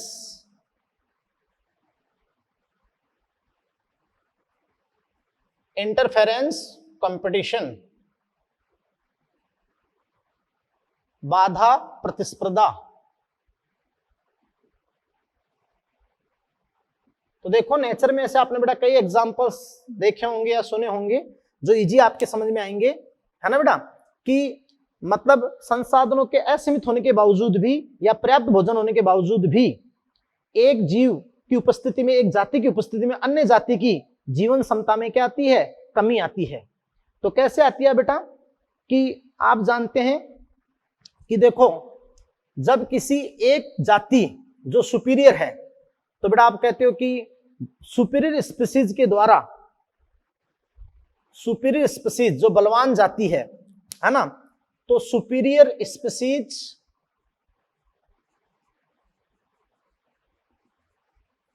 बलवान जाति, सुपीरियर स्पीसीज के द्वारा इंफीरियर स्पीसीज जो कमजोर जाति है, कमजोर जाति के भोजन ग्रहण करने में हस्तक्षेप करना, इंटरफेयर करना, हस्तक्षेप करना। जबकि संसाधन अर्थात भोजन पर्याप्त मात्रा में उपलब्ध है, पर्याप्त मात्रा में उपलब्ध है। इसको आप कहते हो बेटा बाधा प्रतिस्पर्धा, इंटरफेयर करना। कि देखो मान लो मैस के अंदर खाना पर्याप्त है, अच्छे से खाना है, और अपन बात करें बिना किसी कंट्रोल के 500 बच्चों को वहां खाना खाने के लिए भेज दिया, तो कुछ जो बच्चे ज्यादा बलशाली होते हैं या थोड़े अनाड़ी टाइप भी होते हैं, तो पर्याप्त भोजन होने के बावजूद भी कमजोर को वो धकेल देंगे। तो कमजोर के भोजन ग्रहण करने में वो हस्तक्षेप करेंगे। तो ये होती बेटा इंटरफेरेंस कंपटीशन, बाधा प्रतिस्पर्धा। बात को समझे? जबकि भोजन या मतलब संसाधन क्या है? पर्याप्त है। जैसे एक बहुत ही सुंदर एग्जांपल मैं आपको इसको बेटा नेचर में मैं आपको बताऊंगा कि देखो जैसे डॉग, कुत्ते होते हैं, तो यहां मान लो कि संसाधन पर्याप्त हैं, संसाधन पर्याप्त हैं और डॉग की प्रेजेंस है, संसाधन पर्याप्त, food is not limiting, limiting नहीं है, पर्याप्त है। यस, लेकिन कुत्तों की उपस्थिति में मान लो यहां पर कैट, बिल्ली, कैट यानी बिल्ली आना चाहती है, तो बिल्ली को ये कुत्ते पर्याप्त संसाधन, पर्याप्त भोजन होने के बावजूद भी उसको उसके भोजन ग्रहण करने में इंटरफेयर करेंगे, उसको धकेलेंगे। बात को समझे? और आपको एक बहुत इंपॉर्टेंट बात और बताऊं मैं बेटा, जैसे मान लो एक फॉरेस्ट है, एक फॉरेस्ट में, यस बेटा, एक फॉरेस्ट में मैं आपको बता दूं बेटा कि 10 हिरण हैं, 10 हिरण हैं, पर्याप्त हैं, और 10 हिरण हैं और एक टाइगर है। ध्यान से सुनना, एक फॉरेस्ट में 10 हिरण हैं और एक टाइगर है, एक टाइगर। और उधर से आप जानते हो कि उधर से अपना बात रहा कि 3-4 वॉल्फ, भेड़िया या फॉक्स, लोमड़ी या जो राइना होता है वो आ गए। अब ध्यान सुनना, एक टाइगर के लिए भी, एक टाइगर के लिए भी या लॉयन के लिए भी, एक टाइगर के लिए भी और 3-4 जो वॉल्फ हैं, इन सब के लिए ये पर्याप्त हैं, 10 हिरण पर्याप्त हैं, संसाधन पर्याप्त हैं। लेकिन वहां आप जानते हो कि टाइगर रहेगा तो कहीं ना कहीं वॉल्फ को परेशानी रहेगी, या टाइगर उन वॉल्फ को भगाने की कोशिश करेगा। अब टाइगर ने वॉल्फ को भगा दिया तो इन्फीरियर को भगा दिया, तो पर्याप्त संसाधन होते हुए भी उनको भगा दिया। बात को समझ रहे हैं, है ना? अब इस चक्कर में क्या हुआ कि टाइगर जब उन वॉल्फ को भगा रहा था, उस चक्कर में हिरण भी वहां से भाग गया। तो अब टाइगर को भी हो सकता है कि भोजन मिलने में परेशानी हो, तो हो सकता है कि इसको भी भोजन मिलने में परेशानी हो। तो इसका मतलब ये हो गया कि इसकी प्रेजेंस में, या मतलब पर्याप्त होते हुए भी इन दोनों ने जब कंपटीशन किया तो इनकी आर वैल्यू प्रभावित होगी। बात को समझे नहीं समझे? तो इसको आप कहते हो बाधा प्रतिस्पर्धा, इंटरफेरेंस कंपटीशन। तो देखिए बेटा, अपनी परिभाषा क्या थी पारंपरिक, कि स्पर्धा सदैव दो निकट संबंधी जातियों में संसाधन समान होने पर होती है। अगर अपन इसको ऐसा कहते कि सामान्यता होती है तब तो ये सही होता 100%, लेकिन अपने सदैव लगा दिया तो सदैव ऐसा नहीं है, एंटायरली ये ट्रू नहीं है। इसके अपवाद हैं। प्रतिस्पर्धा दो अत्यंत भिन्न जातियों के मध्य हो सकती है, मैंने आपको एग्जाम्पल बता दिया। प्रतिस्पर्धा संसाधनों के असीमित होने पर हो सकती है, अलग अलग जाति में संसाधनों के असीमित होने पर भी हो सकती है, मैंने आपको नेचर के अंदर एग्जाम्पल बता दिया। तो अब देखिए इसकी आधुनिक परिभाषा, यानी इसकी जो मॉडर्न डेफिनेशन है वो क्या आएगी बेटा? तो सीधी सी बात है, इसकी आधुनिक परिभाषा क्या आएगी? अब देखिए बेटा, आधुनिक परिभाषा के अनुसार अगर अपन बात करें, मॉडर्न कंसेप्ट आता है आधुनिक परिभाषा के अनुसार, आधुनिक परिभाषा के अनुसार जब किसी एक जाति की उपस्थिति में, जब किसी एक जाति की उपस्थिति में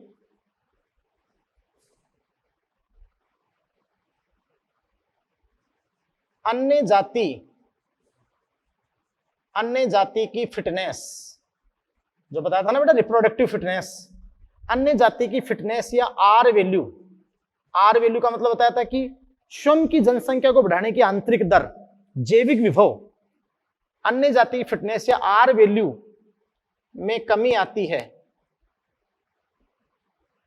कमी आती है, तो 100% वहां बेटा क्या संपन्न हो रही है? प्रतिस्पर्धा। तो अपन कहेंगे तो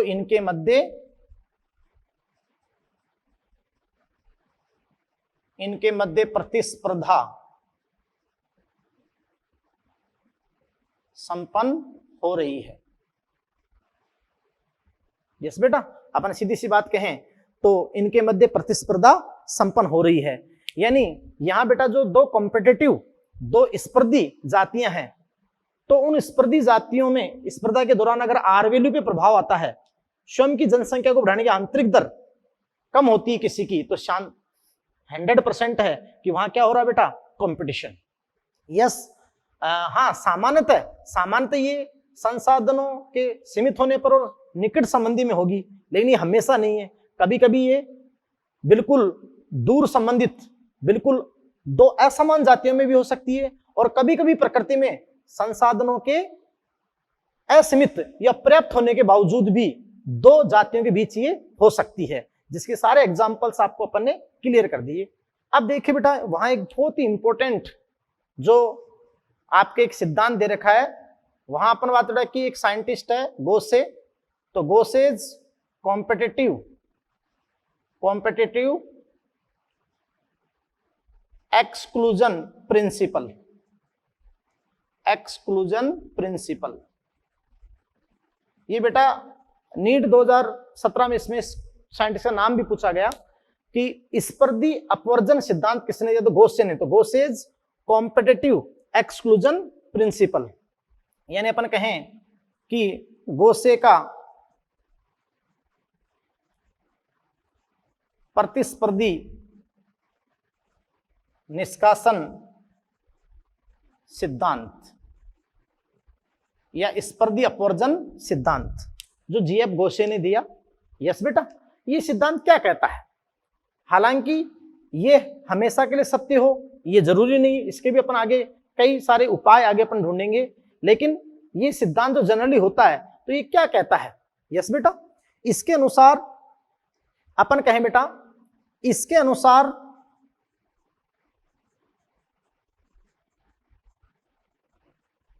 दो निकट संबंधी जातियां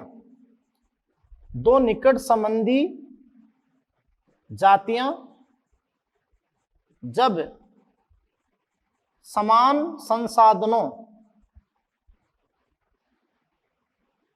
समान संसाधनों के लिए प्रतिस्पर्धा करती हैं,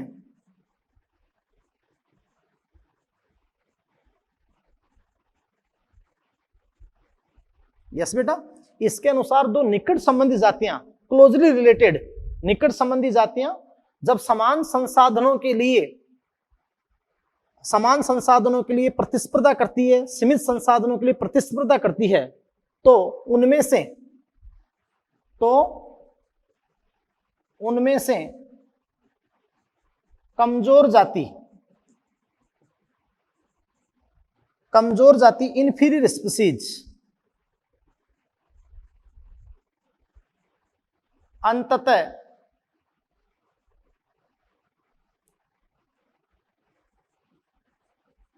अंततः विलुप्त हो सकती है या निष्कासित कर दी जाती है, उस क्षेत्र से निष्कासित कर दी जाती है। यस बेटा, तो ध्यान दीजिएगा बेटा, बहुत ही इंपॉर्टेंट बात बताऊं मैं आपको कि जो गोसे का कॉम्पिटिटिव एक्सक्लूजन प्रिंसिपल क्या कहता है कि दो निकट संबंधी जातियां समान और सीमित संसाधनों के लिए, वहां संसाधन क्या है? सीमित, और वो निकट संबंधी जातियां हैं, प्रतिस्पर्धा करती हैं। इसका मतलब वहां बेटा एक ही प्रकार के संसाधनों को यूज कर रही हैं, इसका मतलब उनके निक्के लगभग समान होंगे और उनमें ओवरलैपिंग होगी। निक्के की क्या होगी? ओवरलैपिंग, कि निक्के जिस आवास में कोई जाति रहती है उसका प्रोपेशन, उसका बेटा मतलब उसका उस आवास में फंक्शनल रोल, कार्यात्मक भूमिका क्या है। जैसे मान लो कि दो निकट संबंधी जातियां हैं और टाइगर और लोयन, और वो एक समान संसाधन मान लो हिरण, और वो सीमित हो रहे, उनके लिए प्रतिस्पर्धा करते हैं। या अपन कहें कि टाइगर और वॉल्फ का मैंने भी बताया था, भेड़िया, तो अब उनमें से कमजोर जाति को या तो वहां से निष्कासित होना पड़ेगा या फिर क्या हो जाएगी? विलुप्त, क्योंकि उनका सेम निक्के हो गया। और सीधी सी बात है कि एक ही आवास में दो जातियां समान निक्के धारण नहीं कर सकती है, ये अपने पहले बता सकते कि एक ही आवास में दो जातियों का एग्जैक्टली सेम निक्के, समान निक्के होना संभव नहीं है। बात को समझ रहे हो बेटा? तो अपन कहते हैं कि संसाधनों के सीमित होने पर इकोलॉजिकल निक्के में ओवरलैपिंग हो सकती है। बात को समझे? क्यों भाई? देखिए अपन वहां कहते हैं, ये इसका मैं आपको और अच्छा प्रारूप समझाता हूं। गोसेज competitive exclusion principal.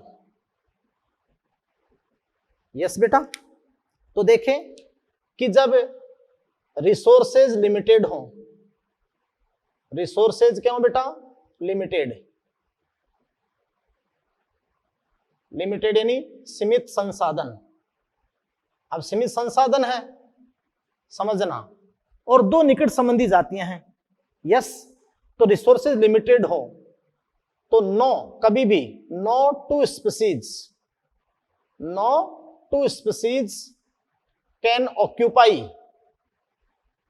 Occupy same ecological niche कि दो जातियां समान प्रकार का इकोलॉजिकल निके धारण नहीं कर सकती। दो जातियां समान प्रकार का इकोलॉजिकल निके धारण नहीं कर सकती।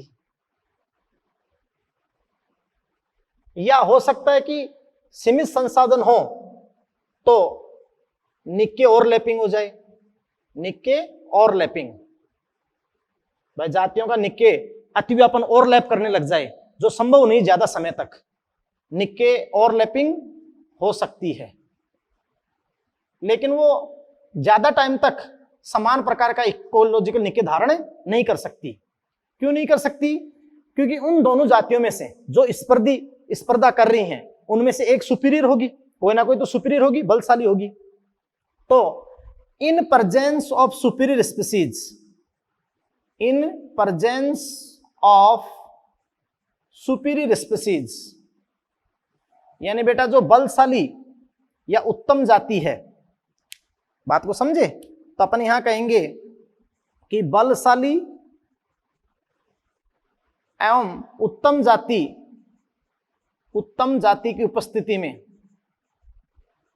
बहुत अच्छी बात, आंसर से पढ़ना, बलशाली या उत्तम जाति की उपस्थिति में जो कमजोर जाति है, इंफीरियर स्पीसीज,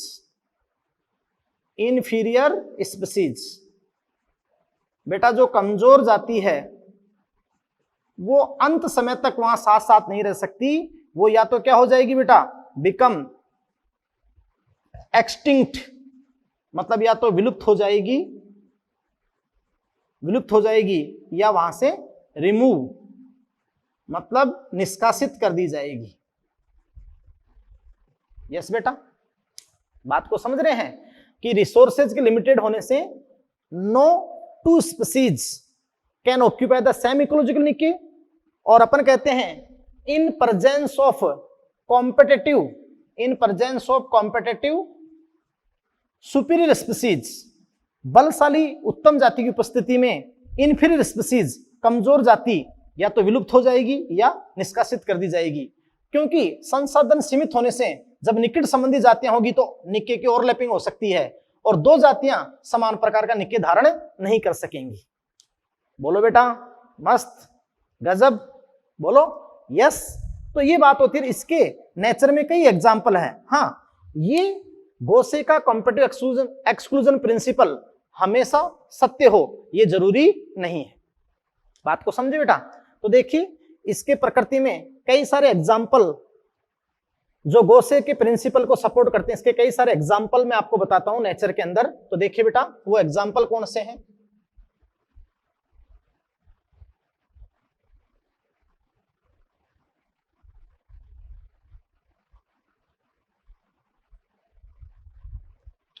तो देखो बेटा कि गोसे के प्रिंसिपल के कई सारे जो एग्जाम्पल्स हैं, बहुत ही इंपॉर्टेंट एग्जाम्पल मैं आपको बताता हूं। यस, तो आपको पता है बेटा, जैसे गैलोपागोस आइलैंड पर, मैं आपको बताऊं, आपने डार्विन के सिद्धांत में पढ़ा होगा गैलोपागोस द्वीप समूह।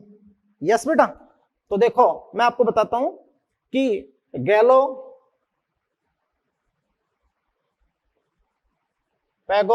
आइलैंड, यानी बेटा गैलोपागोस द्वीप समूह, तो वहां एनसीईआरटी के अंदर बहुत अच्छा एग्जांपल आपको दे रखा है। गैलोपागोस आइलैंड पर, वहां पर बहुत ही अत्यधिक चारण क्षमता वाले बाहर से बकरियों को छोड़ने पर, है ना बेटा, यानी गोट्स के इंट्रोडक्शन से, गोट्स के इंट्रोडक्शन से, मतलब बाहर से बकरियों को छोड़ने पर। यस बेटा, तो गैलापागोस आइलैंड पर इंट्रोड्यूस कराए गए बाहर से गोट्स यानी बकरियों को लाया गया, बाहर से बकरियों को छोड़ने पर लगभग 1 दशक में, बहुत इंपॉर्टेंट बात बताता हूं मैं, लगभग 1 दशक में, मतलब 1 दशक के अंदर अंदर मैं बताऊं बेटा, लगभग 1 दशक में बकरियों की अत्यधिक दक्ष चारण क्षमता, यानी उनके अंदर बहुत ही ज्यादा हाई ग्रेजिंग कैपेसिटी थी, हाई ग्रेजिंग कैपेसिटी है ना बेटा। तो अत्यधिक चारण क्षमता के कारण वहां पर उपस्थित एबिगडेन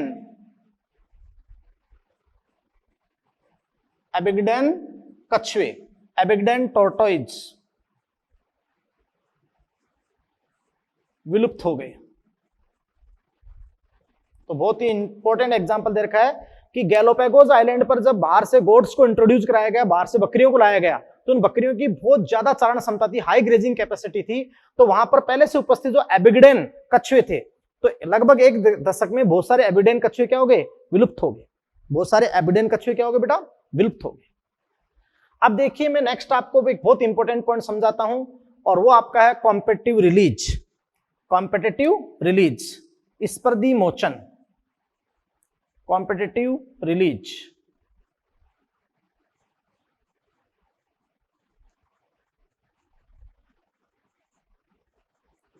स्पर्धी मोचन, तो देखिएगा बेटा वहां पर जो आपको स्पर्धी मोचन के बारे में बता रखा है, बहुत ही इंपॉर्टेंट बात आपको वहां पर बता रखी है स्पर्धी मोचन की। तो स्पर्धी मोचन आपको क्या कहता है, आप समझ रहे बेटा, कि यदि किसी एक जाति की उपस्थिति में, यदि किसी एक जाति की उपस्थिति में, मतलब यानी किसी जाति के सदस्यों का भौगोलिक वितरण, ये बात को मैं बताऊं पहले से भाई, किसी जाति के सदस्यों का भौगोलिक वितरण जो अन्य शक्तिशाली जाति सुपीरियर स्पीसीज है, उस सुपीरियर स्पीसीज की उपस्थिति में अगर कम होता है, और अगर अपन वहां से उस सुपीरियर स्पीसीज को प्रयोग के तौर पर अपन उसको हटा दें, उस क्षेत्र से हटा दिया जाए, तो कमजोर जाति के भौगोलिक वितरण में पुनः वृद्धि होती है। कमजोर जाति के भौगोलिक वितरण में पुनः वृद्धि होती है, और उसको अपन क्या कहते हैं, स्पर्धी मोचन, स्पर्धी मोचन। यस बेटा, तो ये आपका क्या कहलाता है, स्पर्धी मोचन। बहुत ही इंपॉर्टेंट, अपन कहेंगे भाई यदि किसी जाति के सदस्यों का भौगोलिक वितरण, जाति के सदस्यों का भौगोलिक वितरण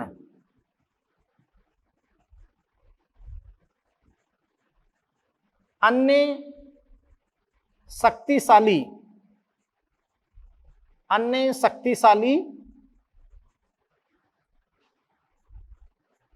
जाति की उपस्थिति से, है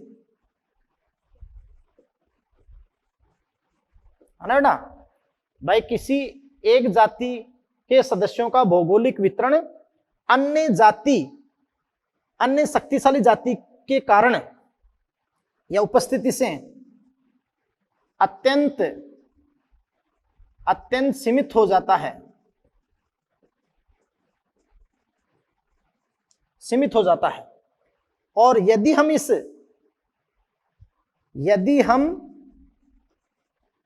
इस शक्तिशाली जाति को इस क्षेत्र से हटा दें तो कमजोर जाति अपने भौगोलिक वितरण में पुनः वृद्धि करती है।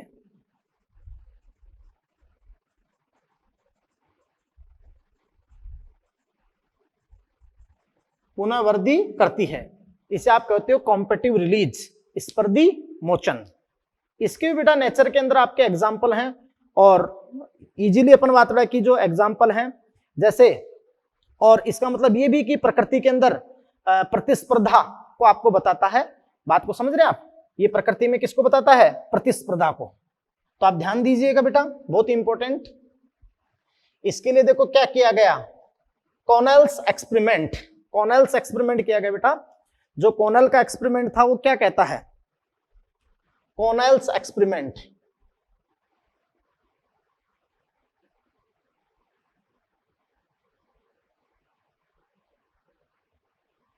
कॉनेल्स एक्सपेरिमेंट देखो बेटा क्या कहता है कि वहां स्कॉटलैंड के समुद्री तटवर्ती क्षेत्र में पाया।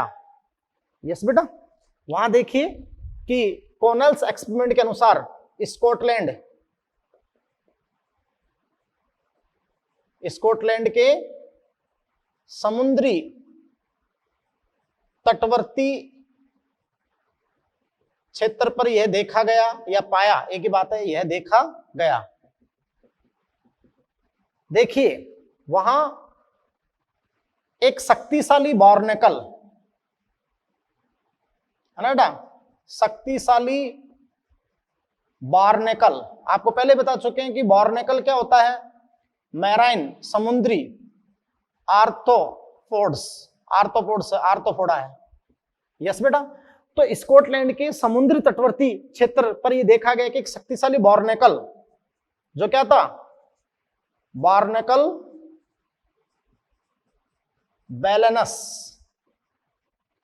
बैलेनस था, की उपस्थिति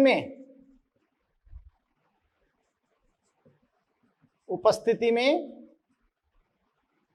कमजोर बार्नेकल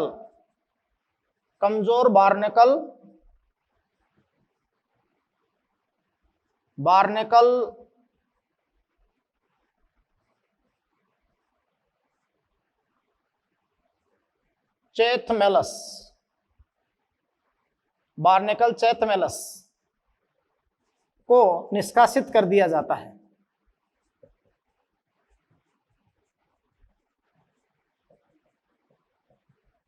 और अगर बेटा अपने यहां इस सुपीरियर जाति को, यानी इस मैराइन आर्थ्रोपोड बार्नेकल बैलेनस को अगर वहां से रिमूव करते हैं, हटाते हैं प्रयोग के तौर पर, तो ये जो कमजोर बार्नेकल है, बार्नेकल चैथमेलस, ये पुनः अपने क्षेत्र में या अपने उस भौगोलिक वितरण में पुनः वृद्धि करता है। तो ये आपका है कॉम्पिटिटिव रिलीज।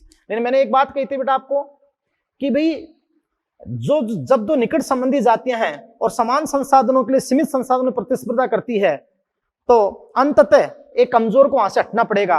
लेकिन ये सदैव सही नहीं है, क्योंकि प्रकृति में ऐसा कभी नहीं होता है कि किसी एक जाति के द्वारा अन्य का निष्कासन हो, है ना, अपितु दोनों के मध्य प्रतिस्पर्धा हो रही है। वो मतलब एक्सक्लूजन के स्थान पर को एग्जिस्टेंस भी, कई सारी मैकेनिज्म अपनाकर वो एक्सक्लूजन, निष्कासन के स्थान पर को एग्जिस्टेंस, सह अस्तित्व को भी दर्शाती है ना बेटा। मतलब आप जानते हो, लेकिन अपन बेटा हमेशा के लिए देखो भाई, बहुत इंपॉर्टेंट बताता हूं, लेकिन क्योंकि वहां कई सारी मैकेनिज्म अपना ली जाती है प्रकृति में, लेकिन प्रकृति में सदैव, बहुत इंपॉर्टेंट बात आपको मैं बताऊं बेटा, कि लेकिन प्रकृति में सदैव एक जाति के द्वारा, यानी हमेशा एक जाति के द्वारा दूसरी जाति का निष्कासन, एक्सक्लूजन नहीं होता है। अब मैंने यहां क्या लिखा?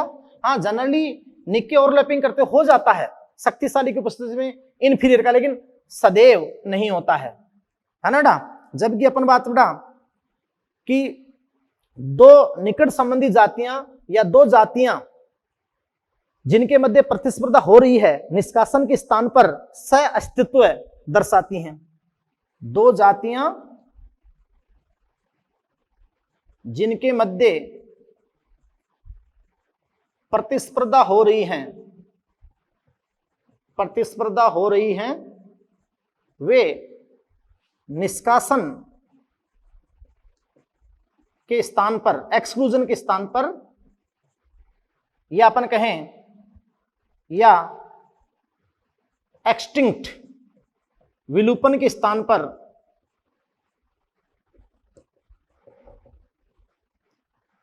कोएग्जिस्टेंस सह अस्तित्व दर्शाती हैं बेटा। वो कोएग्जिस्टेंस दर्शाती हैं। ऐसे प्रकृति में कई सारे इसकी मैकेनिज्म है। तो कौन सी मैकेनिज्म है कि स्पर्धा होने के बावजूद भी वो मतलब विलुपन या निष्कासन के स्थान पर सह अस्तित्व को दर्शाएं? तो देखिए बेटा कि वो इंपॉर्टेंट मैकेनिज्म जो है वो क्या है। तो देखो कि इस प्रकार की क्रियाविधि का एक जो सबसे इंपॉर्टेंट एग्जाम्पल है, वो सबसे इंपॉर्टेंट एग्जाम्पल क्या है बेटा, और वो एग्जाम्पल आपका है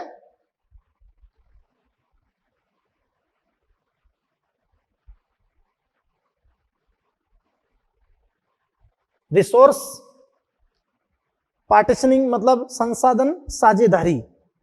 यस बेटा। और इसके बहुत अच्छा एग्जाम्पल आपको वहां पर दे रखा है ना, रिसोर्सेज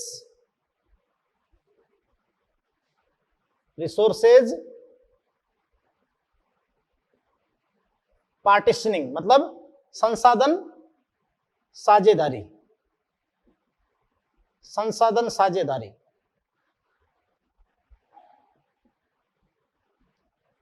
तो बेटा संसाधन साझेदारी करके वो अपन बात बेटा कि इस मतलब निष्कासन से बचती हैं। संसाधनों का बंटवारा है ना बेटा। तो आप जानते हैं कि दो जातियां जिनके मध्य प्रतिस्पर्धा हो रही है, तो दो जातियां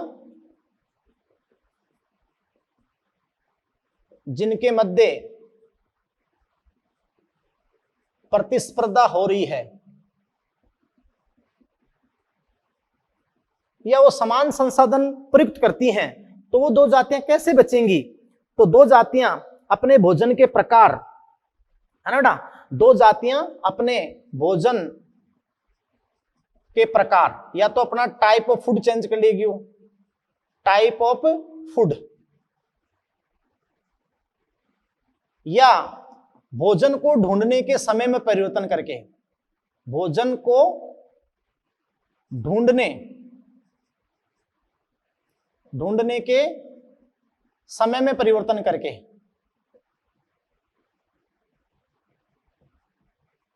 यानी बेटा उसको अपन कहते हैं फोरेंगिंग पैटर्न,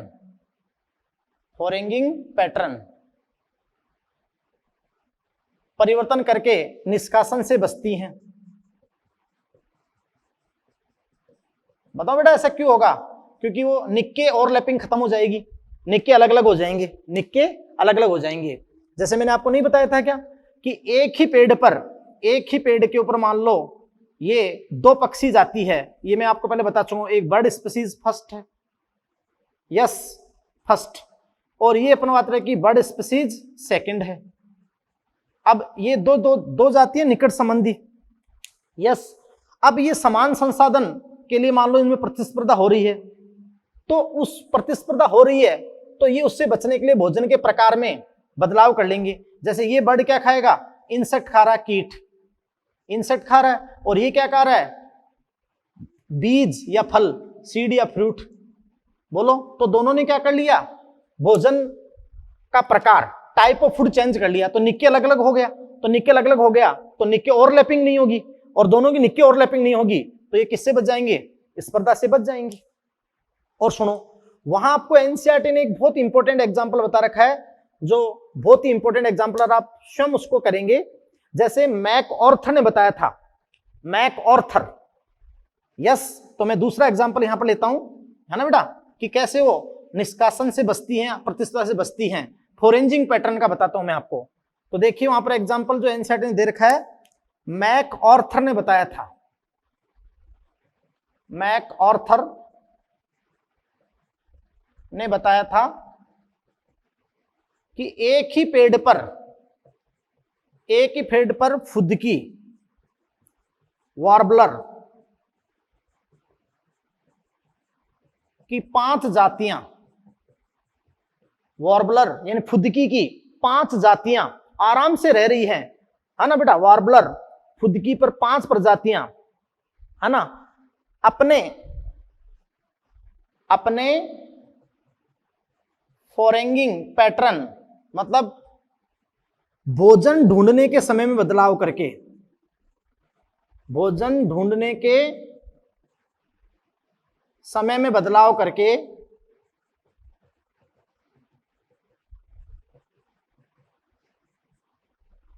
प्रतिस्पर्धा को न्यूनतम कर रही हैं, प्रतिस्पर्धा को न्यूनतम कर देती हैं और आराम से वहां रह रही हैं, जो आपको एनसीईआरटी में बहुत मस्त बता रखा है बेटा। तो देखिए इस प्रकार सबसे पहले स्पर्धा, भाई सामान्यतः दो निकट संबंधी जातियों में संसाधनों के समान होने पर होती है, लेकिन वहां आप सदैव नहीं जोड़ सकते हो। सदैव है तो मैंने आपको केस बता दिया कि दो बिल्कुल असमान जातियों में स्पर्धा हो सकती है, और कभी कभी संसाधनों के पर्याप्त होने के बावजूद भी हो सकती है बाधा प्रतिस्पर्धा। फिर आधुनिक परिभाषा आया कि एक की प्रेजेंस में दूसरे की आर वैल्यू घट जाए। फिर आपका बेटा गोसे का स्पर्धी अपवर्जन सिद्धांत आया। गोसे का स्पर्धी अपवर्जन सिद्धांत क्या कहता है, लेकिन वो भी सदैव ये बात नहीं है, उसके उदाहरण आए। और उसके बाद आपका संसाधन साझेदारी, और संसाधन साझेदारी बहुत इंपॉर्टेंट। तो आप पूरी स्पर्धा को बेटा एनसीईआरटी से पढ़ें, बहुत इंपॉर्टेंट है। लास्ट इंटरेक्शन जो ऋणात्मक अन्योन्य क्रिया की रह गई थी, फोर्थ, उसको अपन कहते हैं बेटा अमेंसलिज्म। क्या कहते हैं बताओ? अमेंसलिज्म।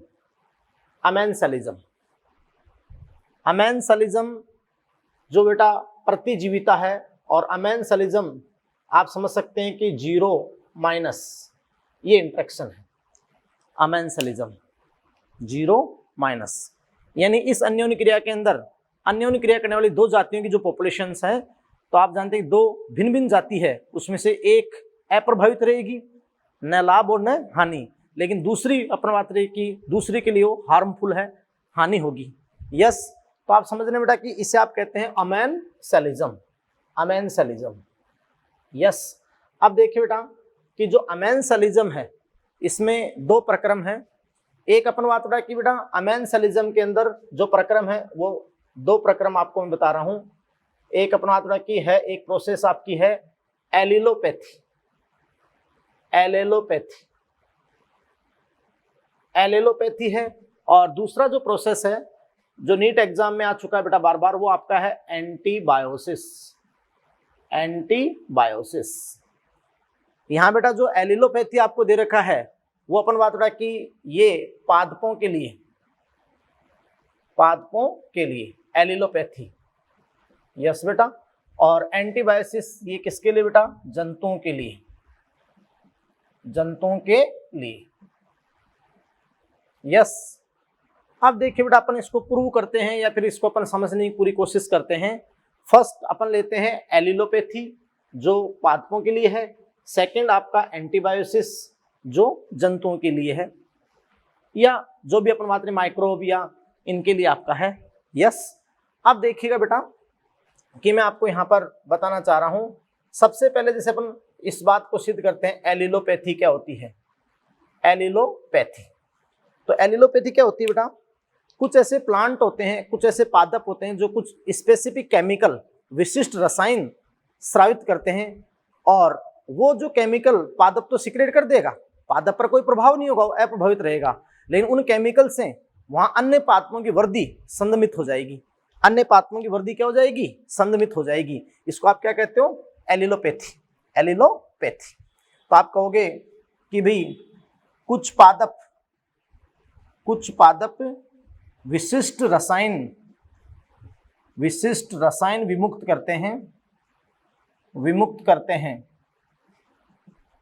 यस बेटा, जो अन्य पादपों की वर्दी को संदमित करते हैं, अन्य पादपों की वर्दी को संदमित करते हैं। तो ये घटना आपकी क्या होगी बेटा? Allelopathy, allelopathy. अब मैं देखो आपको बताना चाह रहा हूं उसके एग्जाम्पल, जैसे पार्थेनियम। पार्थेनियम बेटा आप समझ सकते हो कि जो पार्थेनियम होता है, पार्थेनियम, इसको अपन बात करें कि अपन क्या बोलते हैं पार्थेनियम को? पार्थेनियम को अपन बोलते हैं कैरट ग्रास, कैरट ग्रास, है ना, गाजर घास भी बोल सकते हैं, या इसको अपन बोलते हैं कांग्रेस ग्रास, कांग्रेस ग्रास। और बेटा आपको पता है एक गेहूं की अपन ने एक संकर किस्म आयातित की थी, दूसरे कंट्री से इंपोर्ट की थी, उसके साथ में एक खरपतवार आ गया था पार्थेनियम। यस, तो पार्थेनियम, कैरट ग्रास, गाजर घास या कांग्रेस ग्रास। तो ये जो बेटा आप समझ सकते हो कि जो पार्थेनियम है ये स्पेसिफिक केमिकल सिक्रेट करेगा। अब ये पार्थेनियम बेटा आप जानते हैं कि सिक्रेट स्पेसिफिक केमिकल, विशिष्ट रसायन ये स्रावित करेगा। यस, जैसे ट्रांस एमिनिन, ऐसे कुछ स्पेसिफिक केमिकल ये सिक्रेट करेगा। केमिकल सिक्रेट करेगा तो देखो बेटा इस पार्थेनियम प्लांट पे कोई इफेक्ट नहीं होगा, ये जीरो हो गया, अप्रभावित। लेकिन जब ये स्पेसिफिक केमिकल सिक्रेट करेगा तो अन्य पादपों की, कई अन्य पादपों की वर्दी क्या हो जाएगी? संदमित हो जाएगी, है ना बेटा। कई अन्य पादपों की वर्दी, अन्य पादपों की वर्दी संदमित हो जाती है, कई अन्य पादपों की वर्दी क्या हो जाती है बेटा? संदमित हो जाती है। जैसे अपन बात करें विंका है, अकेसिया है, तो ये आप समझ रहे हैं कि बेटा एलिलोपैथी। और एलिलोपैथी में एक आपको मैं एग्जांपल और बताऊं, एग्जांपल सेकंड बेटा, जिसको आप कहते हैं स्मूथर क्रॉप, स्मूथर क्रॉप। ये स्मूथर क्रॉप क्या होती है? स्मूथर क्रॉप बेटा कुछ विशेष फसलें होती हैं जो आप समझ सकते हैं बेटा कि कई प्रकार के केमिकल मतलब रसायन स्रावित करती हैं, तो इनके पास खरपतवार की वर्दी नहीं होती, या खरपतवारों की वर्दी संदमित हो जाती है, खरपतवारों की वर्दी संदमित हो जाती है। तो आप कहोगे कि ये पसली पादप, ये पसली पादप कुछ रसायन स्रावित करते हैं, रसायन स्रावित करते हैं जिससे इनके आसपास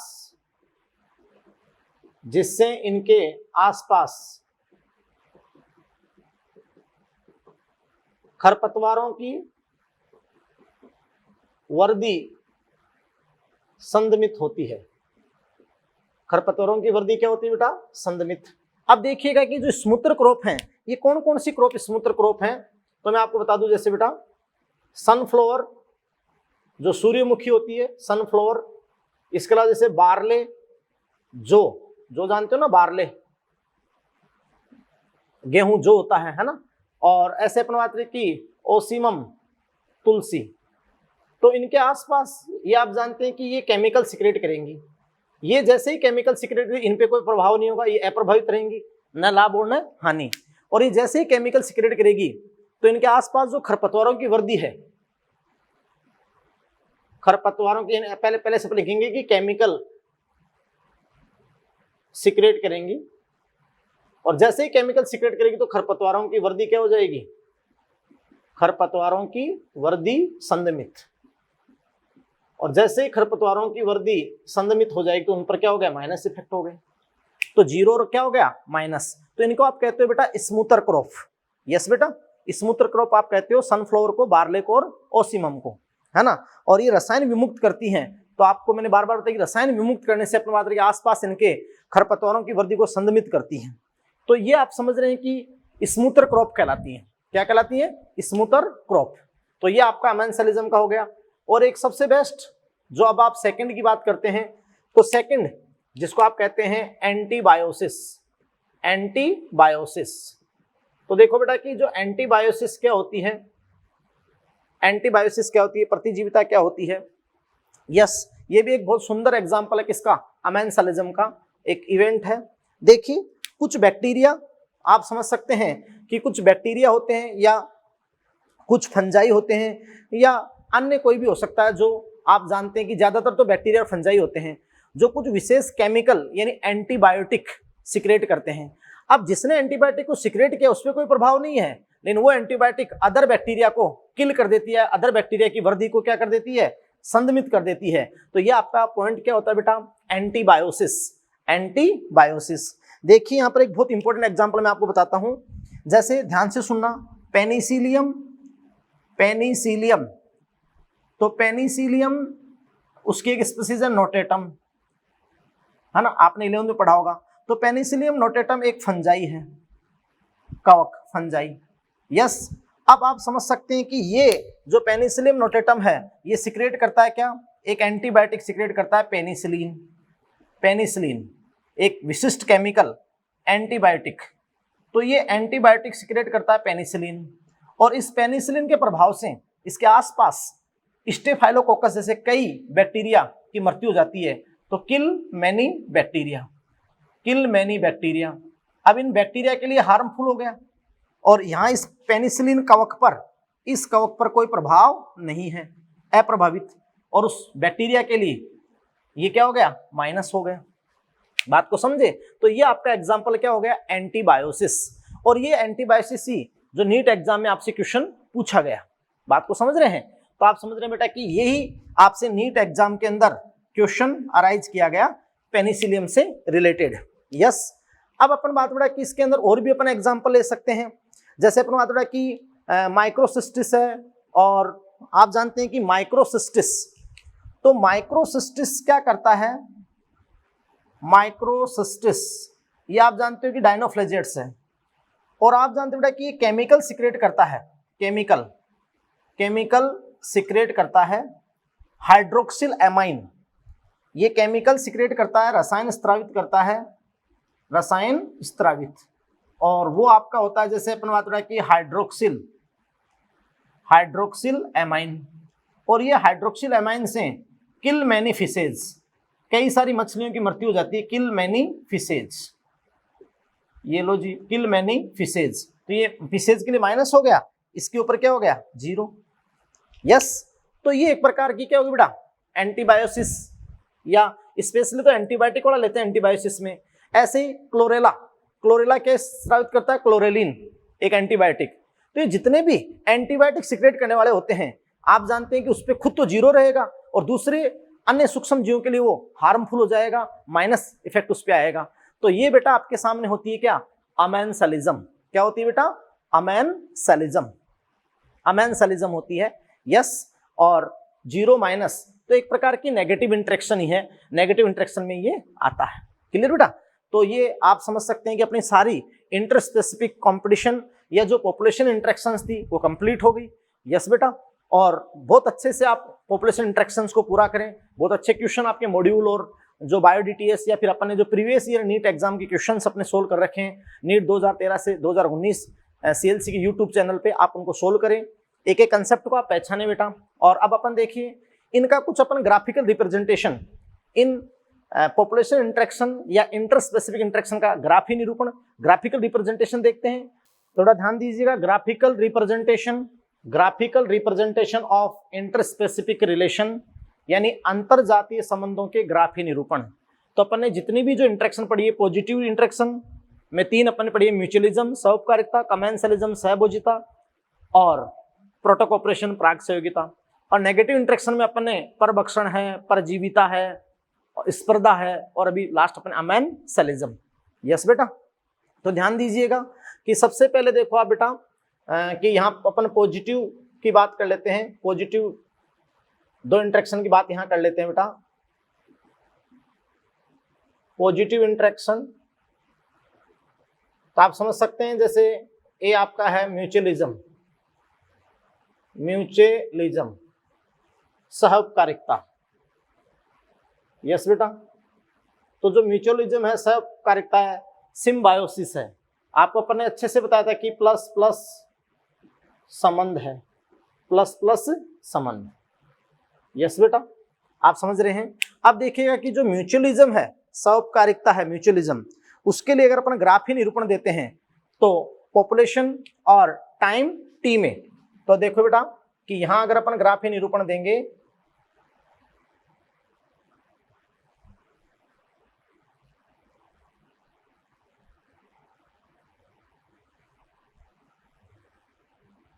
तो देखिएगा बेटा कि टाइम टी और टाइम टी के बीच जो दो भिन्न जातियों की पॉपुलेशंस हैं, पॉपुलेशन समष्टि, तो जो भिन्न जातियों की पॉपुलेशन है टाइम टी के साथ, तो आप समझ रहे हैं कि म्यूचुअलिज्म के अंदर दोनों आप जानते हैं कि अविकल्पी संबंध रखती हैं और परस्पर एक दूसरे से दोनों को ही क्या होता है, लाभ होता है। तो परस्पर एक दूसरे से दोनों को ही लाभ होता है, परस्पर एक दूसरे से दोनों को लाभ होता है और दोनों कुछ ऐसा प्रयास करती हैं कि ये संबंध लंबे समय तक बना रहे, यानी सह उद्विकास को इवोल्यूशन दर्शाती हैं। और आप समझिए दोनों ही ऐसा प्रयास करती हैं कि संबंध लंबे समय तक बना रहे और दोनों एक दूसरे के लिए क्या होता है, बेनिफिट होता है, प्लस प्लस। तो ये ग्राफी निरूपण किसके लिए हो गया बेटा, म्यूचुअलिज्म के लिए। यस, उसके बाद आप समझ सकते हैं कि जैसे मैं आपको बताऊं कमेंसलिज्म, सेकंड यहां पर मैं आपके सामने लो बी और वो मैं बताऊं कॉमेंसलिज्म। कॉमेंसलिज्म, तो कॉमेंसलिज्म बेटा आपको मैंने बताया था सहभोजिता, और सहभोजिता आप समझ रहे हैं कि एक कैसा संबंध था, plus zero relation. Plus zero यानी किसी एक को बेनिफिट था और दूसरा क्या था, अप्रभाविता, न तो लाभ और न ही हानि। तो इसके लिए अगर अपन ग्राफ ही निरूपण देंगे तो नॉर्मल है, आप समझ रहे हैं बेटा कि यहां देखिएगा ये वही टाइम टी और ये अपन बात है कि दो भिन्न जातियों की जो पॉपुलेशंस हैं, पॉपुलेशन।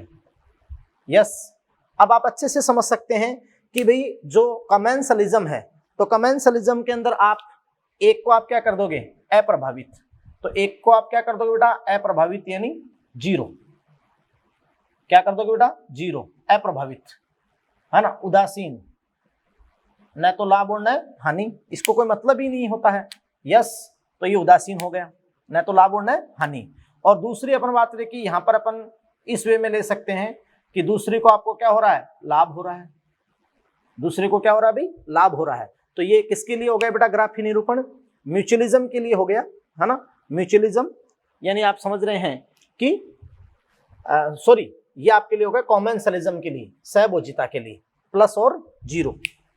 यस, तो ये आप समझ रहे बेटा कि पॉजिटिव इंटरेक्शन के लिए, प्रोटोकॉपरेशन के लिए ऐसा ही हो जाएगा, लेकिन प्रोटोकॉपरेशन नॉन ऑब्लिगेटरी है ना, और ये क्या है, ऑब्लिगेटरी है म्यूचुअलिज्म। यस बेटा, अब देखिएगा आप जो नेगेटिव इंटरेक्शन है, नेगेटिव इंटरेक्शन की बात अपन करते हैं, तो कुछ नेगेटिव इंटरेक्शन के जो ग्राफ है निरूपण बहुत ही इंपॉर्टेंट है। तो आपको बताता हूं मैं, देखो सबसे पहले यहां पर आप देखिएगा,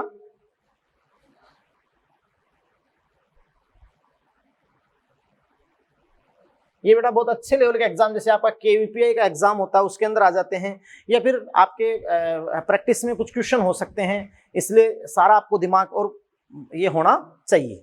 यस बेटा, तो नेक्स्ट आप देखिएगा कि जो नेगेटिव इंटरेक्शंस के लिए जो ग्राफिकल रिप्रेजेंटेशन है, नेगेटिव इंटरेक्शन के लिए, तो नेगेटिव इंटरेक्शन के लिए अगर आप ग्राफी निरूपण देखेंगे ऋणात्मक अन्योन्य क्रियाओं के लिए, तो सबसे पहले जैसे मैं आपके सामने लिखता हूं पैरासिटिज्म, ए पैरासिटिज्म। पैरासिटिज्म की बात करें, परजीविता, परजीविता आप समझ सकते हैं कि एक प्लस माइनस इंटरेक्शन है, और प्लस पर आप जानते हैं कि पैरासाइट होता है, परजीवी होता है, और माइनस पे आप जानते हैं बेटा क्या होता है, होस्ट, परपोषी होता है, परपोषी। यस बेटा, आपको अच्छे से पता है। अब देखिए कि आप यहाँ पर इसका ग्राफ ही निरूपण देंगे, तो इसके अंदर जो बहुत ही मुख्य, ये बहुत इंपॉर्टेंट है, पूछा जा सकता है एग्जाम के अंदर, तो आप समझ रहे बेटा कि ये आपका टाइम टी की बात हो गई, ये अपन से कहें बेटा कि टाइम टी, और यहाँ पर वही दो भिन्न जातियों की जो पॉपुलेशन है, पॉपुलेशन। यस बेटा, तो आप समझ रहे हैं कि जो परजीविता के लिए अगर अपन ग्राफ लेंगे तो इसमें देखो बहुत इंपॉर्टेंट कि परजीवी लंबे समय तक परपोषी का शोषण करता है, हाँ है ना, और लंबे समय तक शोषण करता है। तो आप समझ रहे हैं बेटा कि परजीवी को यहाँ पर बेनिफिट होता है और धीरे धीरे पोषक जो है वो कमजोर होता है ना। तो बहुत ही इंपॉर्टेंट मैं आपको बता देता हूं, जैसे यहाँ जो पैरासाइट है, तो पैरासाइट के लिए है, पैरासाइट उसको प्लस बेनिफिट हो रहा है, और ये यहाँ पर अपना बात हो रहा है कि होस्ट के लिए है, उसको आप समझ रहे हैं कि माइनस, ये आप जानते हो होस्ट परपोषी के लिए है, यानी उसको क्या हो रहा है, नुकसान हो रहा है। तो ये ग्राफ निरूपण आप जानते हो कि पैरासिटिज्म के लिए है, बात को समझ रहे बेटा। तो ये ग्राफ निरूपण किसके लिए है, पैरासिटिज्म के लिए है। यस, यानी परजीवी प्लस और पोषक पर क्या हो जाएगा, माइनस। क्लियर। इस ग्राफ निरूपण को अपन थोड़ा इस वे में भी शो कर सकते हैं, इस फॉर्म में भी अपन इसको शो कर सकते हैं, जैसे कि यहाँ इस फॉर्म में ये परजीवी प्लस पैरासाइट, और ये आप समझ सकते हैं कि जैसे होस्ट के नहीं माइनस, तो ये होस्ट के लिए क्या हो गया, माइनस। ऐसा ही होता है। यस, तो ये आपका पैरासिटिज्म है, परजीविता है। क्या है बेटा, परजीविता। यस, अब देखिएगा जो बहुत ही इंपॉर्टेंट इंटरेक्शन मैं आपको बताता हूं, जो एग्जाम में सबसे अच्छा आ सकता है, और वो है प्रीडेशन, परभक्षण। तो देखिएगा प्रीडेशन परभक्षण का जो ग्राफ निरूपण है वो बहुत ही मुख्य निरूपण है बेटा, और बहुत ही इंपॉर्टेंट कंसेप्ट भी आपको सिखाएगा। जो परभक्षण है, प्रीडेशन है, हालांकि प्रीडेशन भी प्लस माइनस संबंधी है। यहां सुनना देखो, प्रीडेशन, परभक्षण, और परभक्षण में इस इंटरस्पेसिफिक इंटरेक्शन में आप जानते हो कि प्लस माइनस रिलेशन है, लेकिन आप अच्छे से जानते हो बेटा कि प्लस के ऊपर कौन होता है, प्रीडेटर, और यहाँ माइनस पे कौन होता है, प्रे, शिकार जाति, प्रे, शिकार। ये तो होता है ना, ये परभक्षी और वो शिकार। लेकिन देखिए बेटा इस इंटरेक्शन में अपन एक बहुत इंपॉर्टेंट पॉइंट पढ़ा था कि भाई देखो परभक्षी अपन बात रहा, परभक्षण के बहुत लाभ है कि प्रे के समष्टि घनत्व को नियंत्रित करता है। अगर परभक्षी नहीं होगा तो प्रे की संख्या बढ़ जाएगी, तो फिर स्पर्धा से उनमें से जो इन्फीरियर हैं वो खत्म हो जाएंगे, स्पर्धा वहां पर ज्यादा हो जाएगी। तो यस, तो वो स्पर्धा को कम करके मेंटेन करता है। आप जानते हैं कि डायवर्सिटी को भी मेंटेन करता है। लेकिन फिर अगली बात क्या थी कि परभक्षी विवेकी होता है, अपने आवश्यकता के अनुसार ही भोजन को लेगा, वो ज्यादा दक्ष नहीं होगा। वो ज्यादा दक्ष हो गया तो फिर ज्यादा प्रे को खत्म कर दिया उसने, तो फिर प्रे खत्म हो जाएंगे तो उसकी खुद की मृत्यु हो सकती है। तो देखो बहुत ही इंपॉर्टेंट है नेचर के अंदर प्रीडेटर प्रे रिलेशनशिप जो चलती है ना, वो बहुत इंपॉर्टेंट। नेचर में जो प्रीडेटर प्रे रिलेशनशिप चलती है, तो अपन देखो इसके अंदर जो इसका ग्राफ निरूपण आपके सामने दें।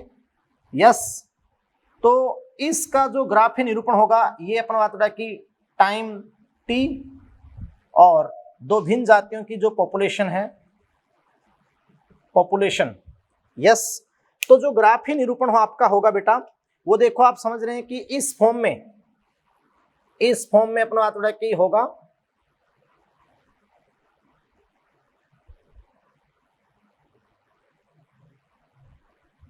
इस फॉर्म में आपका ग्राफ निरूपण होगा। जैसे अपने यहां पर अपना बात रहा कि ले लेंगे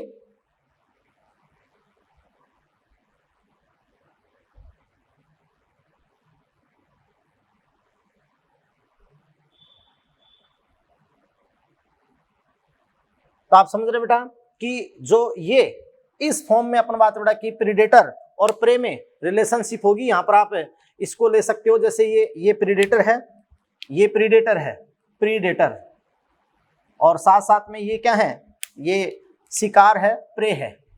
क्या भाई, शिकार, प्रे। बात को समझ रहे हैं। तो ये आप जानते हैं कि देखो बहुत इंपॉर्टेंट कि प्रीडेटर प्रे के ऊपर कंट्रोल करता है। वैसे प्रे ज्यादा होता है, प्रीडेटर प्रे पे कंट्रोल करता है, वो भी है। लेकिन प्रीडेटर विवेकी होता है, वो ज्यादा प्रे को खत्म नहीं करेगा, वरना खुद की भी क्या हो सकती है, मृत्यु। तो ये बिल्कुल इस फॉर्म में चलते हैं। और या फिर इस इंटरेक्शन को अपन ऐसे भी ले सकते हैं बेटा।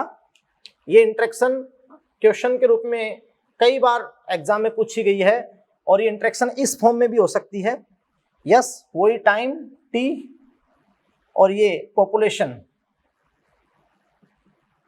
यस। तो देखिएगा बहुत ही इंपॉर्टेंट ये प्रोसेस आपका प्रीडेशन और प्रे, तो ये इस फॉर्म में भी हो सकती है,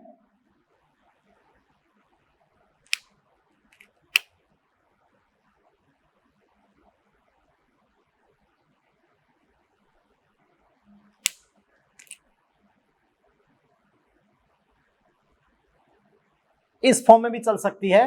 तो यहां पर आप समझ सकते हो कि वही प्रीडेटर, प्रीडेटर, प्रेडेटर और ऊपर क्या आपका बेटा प्रे, प्रे शिकार। बात को समझ रहे हो कि मान लो अगर शिकार कम हो गए तो बाद में प्रेडेटर को भी नुकसान हो सकता है। बात को समझ रहे हैं? तो प्रेडेटर क्या करता है, प्रे की समष्टि घनत्व को भी नियंत्रित करता है, इसलिए प्रेडेटर जरूरी है, वरना तो प्रे में आपस में स्पर्धा को प्रे खुद ही खत्म हो जाएंगे। वो कहा ना कि अगर टाइगर नहीं होगा तो जो शाकाहारी हैं वो ओवर ग्रेजिंग करके पौधों को समाप्त कर देंगे, जब पौधों को समाप्त कर देंगे भोजन नहीं रहेगा तो खुद भी समाप्त हो जाएंगे। तो प्रेडेटर क्या करता है, प्रे की संख्या पे भी नियंत्रण करता है, लेकिन विवेकी भी होता है, उतना ही लेता है जितना भोजन ले, क्योंकि अगर ज्यादा लेने लग गया तो प्रे नहीं रहेगा तो खुद की मृत्यु हो जाएगी। बात को समझे? तो ये बहुत ही इंपॉर्टेंट इंटरेक्शन है प्रीडेशन। क्या बेटा? Predation, yes. इसके बाद में देखिएगा जैसे अपन ने आपको बताया कंपटीशन, स्पर्धा, तो कंपटीशन के लिए क्या मतलब ग्राफी निरूपण होगा, तो यहां देखिएगा कंपटीशन स्पर्धा के लिए ये देखिएगा बेटा कंपटीशन स्पर्धा, और आप अच्छे समझ सकते हैं कि स्पर्धा एक माइनस माइनस अपन ने बताया था कि किसी एक जाति की उपस्थिति में दूसरे की आर वैल्यू में कमी आए तो वहां स्पर्धा हो रही है और दोनों की आर वैल्यू थोड़ी बहुत डिस्टर्ब होती है, इसलिए वहां दोनों पे अपन क्या करते हैं, माइनस माइनस। तो वहां अपन ने सारी बातें की थी कि स्पर्धा असमान जाति में भी हो सकती है, संसाधन असीमित होने पर भी हो सकती है, लेकिन सामान्यतः क्लोजली रिलेटेड निकट संबंधी में होती है और संसाधन के सीमित होने पर होती है। फिर जो गोसे का स्पर्धा अपवर्जन नियम पढ़ा, लेकिन वो भी ऑलवेज ट्रू हो ये जरूरी नहीं है। सारी बातें आपने की। तो देखिए स्पर्धा, स्पर्धा के लिए अपन बात करेंगे तो यहाँ इंटरेक्शन में जो दोनों जातियां हैं दोनों को आप जानते हैं बेटा, सॉरी, नुकसान होता है, यस। तो वही अपन लेंगे पॉपुलेशन और टाइम टी, पॉपुलेशन, सॉरी यहां लेंगे अपन टाइम टी और यहां पर लेंगे दो भिन्न जातियों की पॉपुलेशन। तो आप समझ रहे हैं बेटा कि वहां स्पर्धा के अंदर ये इस प्रकार से आप जानते हैं कि नेगेटिव इंटरेक्शन होगी, तो दोनों को ही अपन बात की नुकसान है, ये भी माइनस और इसके लिए भी क्या होगा, माइनस। तो ये आपका स्पर्धा हो गया, यस। इसके बाद में आप देखते हैं नेक्स्ट, यानी आप अभी आपने जो पढ़ा था अमेंसलिज्म, अमेंसलिज्म, अमेंसलिज्म आप जानते हैं कि क्या था, अमेंसलिज्म, प्रतिजीविता जो था अमेंसलिज्म था बेटा, वो क्या था बेटा, जीरो और माइनस, जीरो और माइनस। तो अगर इसमें अपन ग्राफीय निरूपण लेंगे, ग्राफीय निरूपण लेंगे अमेंसलिज्म का, तो आप समझ सकते हैं कि इसमें एक तो क्या रहेगा जीरो, एक तो क्या रहेगा बेटा जीरो, ये लो जी जीरो, और दूसरे को क्या हो जाएगा बेटा, दूसरे को आप समझ सकते हैं कि नुकसान हो जाएगा, ये लो जी माइनस, ये लो माइनस, यस। तो जीरो और क्या माइनस। तो मैंने आपको सारे ग्राफिकल रिप्रेजेंटेशन भी आपके सामने शो कर दिए। बात को समझ रहे हैं? तो ग्राफिकल रिप्रेजेंटेशन बेटा आपके सामने मैंने शो कर दिए। ये सारे ग्राफीय निरूपण होते हैं, इससे बहुत कुछ समझने को आपको मिलेगा जब पूरी थ्योरी आपको याद होगी।